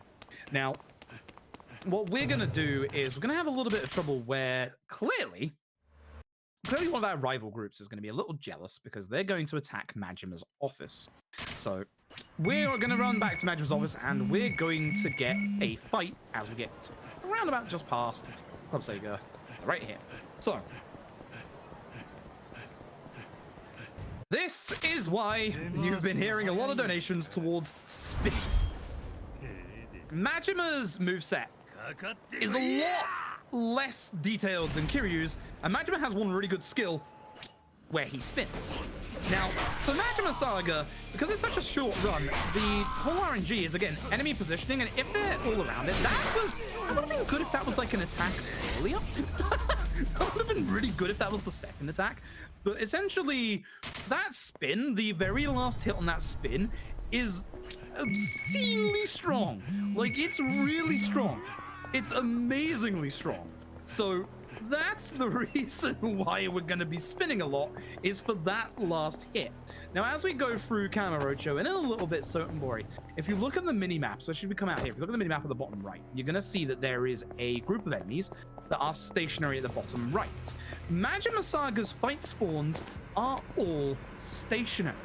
There are no random fight spawns. This allows us to get a bit more of a direct line through a lot of places, to be able to just avoid pretty much every single fight spawn in this bit, apart from one. And as we're going along, if you see, we get a text from the man in black telling us about the disturbance. Look on the mini-map at this guy on the right, you'll see a big skull on that mini-map. Here's what they call a street boss. So there's 12? Actually, I think it might be 18. There's a couple of street bosses in the game that spawn in periodically at like specific points. And what you can do is you can go fight them.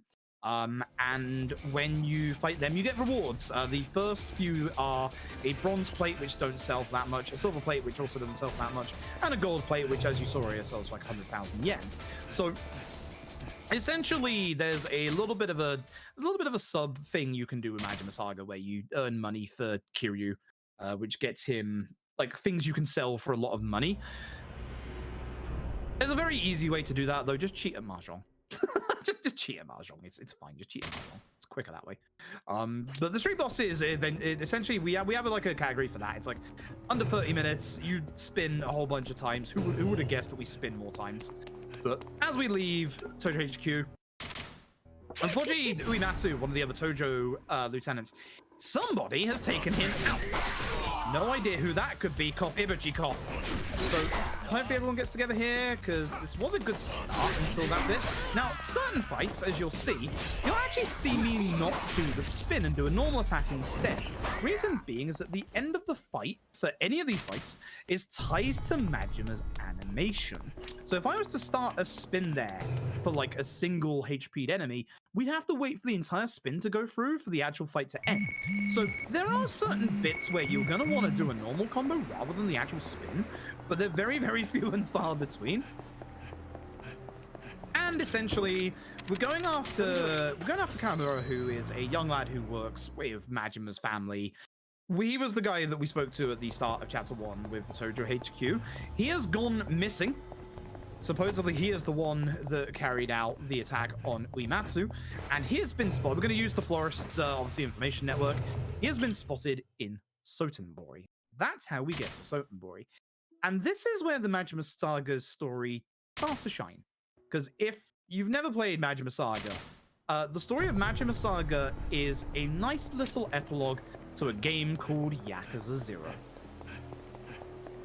So if you wanted, even though Yakuza 0's ending is absolutely amazing and it has made me cry multiple times, if you want a bit more of an epilogue and to cry again, do Majima Saga's story. Very, very good. It's not that long, it's pretty good, but we find out that Kawamura was here and he's been to a massage parlor, which massage parlor is called Higuchi Kaikan, which again, if you played Yakuza 0, that name should be very familiar. Once again, would you believe I'm about to spin? The first spin, actually. I'm hoping everyone gets a little closer, but they're not. That's actually not too bad. If everyone could get together here, I don't think they will, but like, yeah, that's just gonna be a normal attack to end this now. And roll. Oh, that missed. That's a shame. If you've seen that, that's the entirety of Majima's light into strong attacks. If you think you've seen that animation before, it is based off of Majima's legend style from Zero. But obviously you don't have as many attacks as you do in Yakuza 0. Not even in his legend style in Zero. They didn't even bring everything over. So we do also get a very cute little cutscene here featuring the old familiar faces from the cabaret back in Yakuza 0, which is nice. Again, very rarely you can actually get all 3 enemies with that spin. Unfortunately, we didn't. Again, we just do a normal attack. The fight is based on the actual animation. I did a little bit of a long animation at the end, which is unfortunate. And with that, we go to Higuchi Kaikan, where there is a certain masseuse working at this place who goes by the name Makoto Nomura. I won't spoil what happens next, because the last chapter of the Majima Saga is essentially one big boss rush. So, what a lot of people don't know about Majima in the Majima Saga is that Majima actually has his R1 triangle counter from his legend style. Here's the problem. You can't counter guns. Both of Majima's final bosses use... you can probably tell where I'm going with this one. Guns. Which is a big problem. So that counter isn't that great in this, unfortunately. Anyway, we found Kawamura. He's done a bit of a silly. So we're gonna have to fight Kawamura. Just to calm him down. So bosses work the exact same way they do in the main game, where if Kawamura didn't move there, he would be planning, yep, a dodge or a guard. I'm gonna have to reset his animation by doing a heat attack. So we're doing a heat attack. I know where his position is pre-heat attack, so I know how to get a couple of easy hits off. And with this, he should not... Yep, there you go. Dodge again. You are really being a pain today. Really being a pain. Okay, final boss time. Time will be once this guy's HP has run out. There is no HP for... There is no QT for this guy. You do get a really cool dynamic boss intro. And as you'll hear, he is voiced by the same voice actor as Dio. Ibuchi is one of the nastiest bosses in any RGG game, despite only having about 3 moves. For being a boss in a side piece of content, Ibuchi can kick your backside.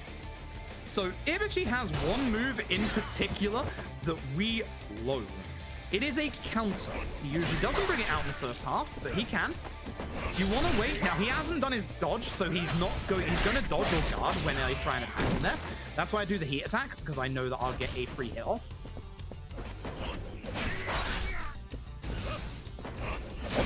I meant I dodge, not you dodge. Yep.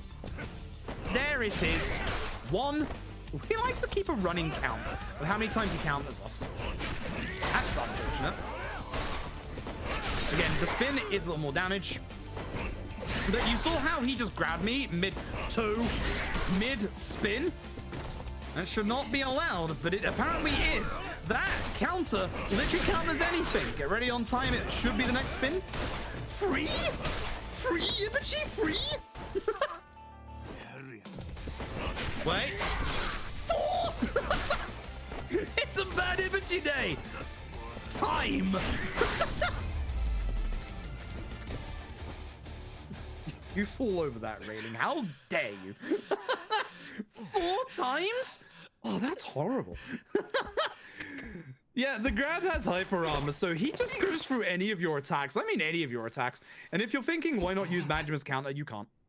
Because it's a grab. Thanks, Ibuchi. Anyway, that's the end of the Majima saga. I'm going to skip the story so you don't get any spoilers. You should play the Yakuza games. They're fantastic. I hope you've enjoyed the run. I hope you're enjoying the marathon. Speaking of Yakuza games, enjoying Yakuza games, on Sunday morning, you will see me again. I will be running Yakuza Like a Dragon, which is the newest game. It is a turn-based RPG. It's going to be at 7:30 a.m. my time, and it's a 4-hour run. It's going to be good fun. I love 7:30 a.m. They're actually really good fun. So thank you all very much. Thank you all for your massive, massive generosity in unlocking the Majima Saga. I genuinely appreciate it. It's really, really nice to be able to do the good, like, to be able to support a good cause like this. So once again, thank you all very much for your generosity. Thank you all for watching, and I hope you enjoy the rest of the marathon.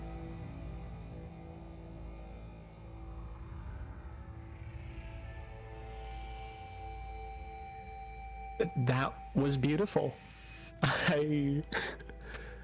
I have nothing else that I can say than that was a beautiful run of a beautiful game and a beautiful way to end a host shift, because that's me done. It has been lovely hanging out with all of you guys, memeing in the chat, spinning in the donation trackers. We got 2 extra games, and we made me late for D&D. We did it, chat. I'm proud of all of you. So, next coming up is gonna be Vex, and I'm gonna be handing off to Zokaboon. So, ladies and gentlemen, friends who are both, and muscle soda enthusiasts who are neither, good night.